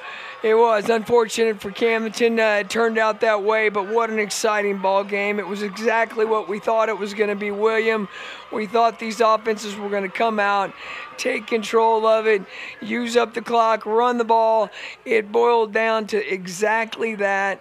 What we talked about in the pregame show is one defense is going to step up, and tonight it ended up being the Scissors. Yeah, Scissors did a wonderful job. You're going to have to credit the Scissors. You have to go back to early in the fourth quarter when they found themselves down 28-14. And at that point in time, it had been the Camdenton defense had really kept Keegan Hoops in check. He was under 100 yards, and then it was the Keegan Hoops show. He single-handedly took over the ball game. He had over 90 yards rushing in the fourth quarter, including both touchdowns. And then, of course, it was Nichols. He had the two-point conversion to put the Scissors up 28-29 on a beautiful design play. You got to credit Coach Steve Ari for more than one reason. Number one, to roll the dice and go for two to give your team the lead and go for the win instead of the tie. But the play call on it, you fake the handoff, and wide open is Justin Nichols, who had an outstanding game defensively. Shows he can also do it on offense. Well, and I think you're right, William. Right there, everybody was expecting run. They drove the ball down the field. They're getting 7, 9, 11 yards a carry. They're driving the ball down the field, and you expect to run. What a play call, like you said. They fake the handoff, a little play action pass, dump it in to take the lead. And it ends up proving to be the winning play of the game, that two-point conversion, your final 28-29. So West Plains improves to 5-5 on the year. In the 2016 for Camdenton, it'll conclude with them finishing with a mark of 6-4. And I will tell you, they're going to be eager to get out next year and avenge tonight's loss. Yes, they are, William. And I'll tell you, what an exciting ball game, because once we got to the 28-29, there were 4 different instances where it looked like the game was over, and we'll go over those instances. First, Camdenton got held on a 4th and 20. It was an incomplete pass, and really Decker did a wonderful job extending the play, had Stidham, but it was the secondary made a great play on the ball, and so they turned it over, and there was under a minute to go. Camdenton one timeout. So ball game over, right? Not so fast. It was a dangerous play. The Scissors had a 12th man in the huddle. He was rushing to get off the field, and the play clock was running down. And so in the chaos for the freshman quarterback, Mr. Bradley, in all the chaos, he was able to do a good enough job to get the snap off. Well, the snap went off his hands. The exchange wasn't good. Ball hit the turf. Still alive for the Lakers. They get it with a minute to go. So you're down to a 4th and 10. It's a 40-yard field goal. And it goes wide right, so ball game is over again. Well, not so fast. We have a running into the kicker call. So then later in the series, it's number 27, Jay Griffin, takes it to the house from 14 yards out. Ball game's over right now. We have a hold. We're going to try this again. And so it ends up being a 31-yard field goal attempt for number 20, Bryce Metcalf, and it would have won the game for the Lakers. Front can't get the protection they needed. The field goal's blocked, and West Plains ends up upsetting the Camdenton Lakers. And we do say upset, but we came into this ball game and we knew this West Plains team could play. We did, William. It's the stats. Again, when we went over covered the stats were relatively even. Like I said, the record didn't reflect the team's performance, if you will. And we knew this was going to be a ball game. Up front, controlling the line of scrimmage. Both offenses doing a fantastic job tonight. And both teams, even defensively, stepped up tonight. Yes, sir. Because neither one of them hit their season's averages. They held both teams under 30 points, which didn't happen too many times this year. So, very tough ball game, very evenly matched teams, and it came down to a few missed opportunities, and the Zizzers coming out on top. And another play, Sean, you said, both teams stepped up tonight defensively, and Keegan Hoops was held in check for the majority of the game, 3 quarters plus. But when his team needed him most, Keegan Hoops time and time again made play. For me tonight, my player of the game has to go to Justin Nichols on the defensive side of the football for the Zizzers. He had probably 5 to 6 tackles for a loss, probably had 15 total, and of course he had the game-winning 2-point conversion he caught as he snuck through the flat. And I'll tell you what, overall, he was my player of the game tonight. Who'd you like? William, I think that's a great call, and I'm going to have to agree with you 100%. Once again, as a defense, you're looking for the defense to step up. The young man did exactly what he needed to do. Not sure on the exact tackles that he had, but he was all over the field. He's making plays all over the field, and as you said, gets in there on the offensive end, gets a 2-point conversion. Hats off to that young man, because I'm going to have to agree with you on that. Yeah, and one other thing, freshman quarterback Bradley for the Zizzers. Boy, I think this kid's going to be special in Missouri high school football for years to come. He looked very comfortable. Oh, comfortable, William. I mean, he actually led that team. He took the offense. He took them down the field. Very, very, very composed young man, for a freshman. Very impressed with his performance. Sean, it was a lot of fun tonight as the Lakers season, as we said, comes to a screeching halt. But another winning season in the history books for the Camdenton Lakers, a very, very rich football program that continues to get richer. And I don't think this is the last time you see playoff football out of this program. Folks, that's going to conclude tonight's broadcast. Thanks for watching. This concludes the Rick Ball Ford Lincoln in Sedalia postgame show for the entire crew from LakeTV. We thank you so much for sharing your Friday evening with us. It's not goodbye, it's just good night. It's a new look, a new location, but the same family-owned way of doing business. Stop by and see our new home and discover how we'll go above and beyond to serve you even better. We're family-owned, Rick Ball Ford Lincoln in Sedalia. Lake TV's High School Game of the Week is brought to you by Burger Smokehouse, Lake Regional Health Systems, Rick Ball Ford Lincoln in Sedalia, Polylift Boat Lifts, IV, Captain Ron's, YC Power Sports, Bryant Auction, Chances Are, and Accelerate.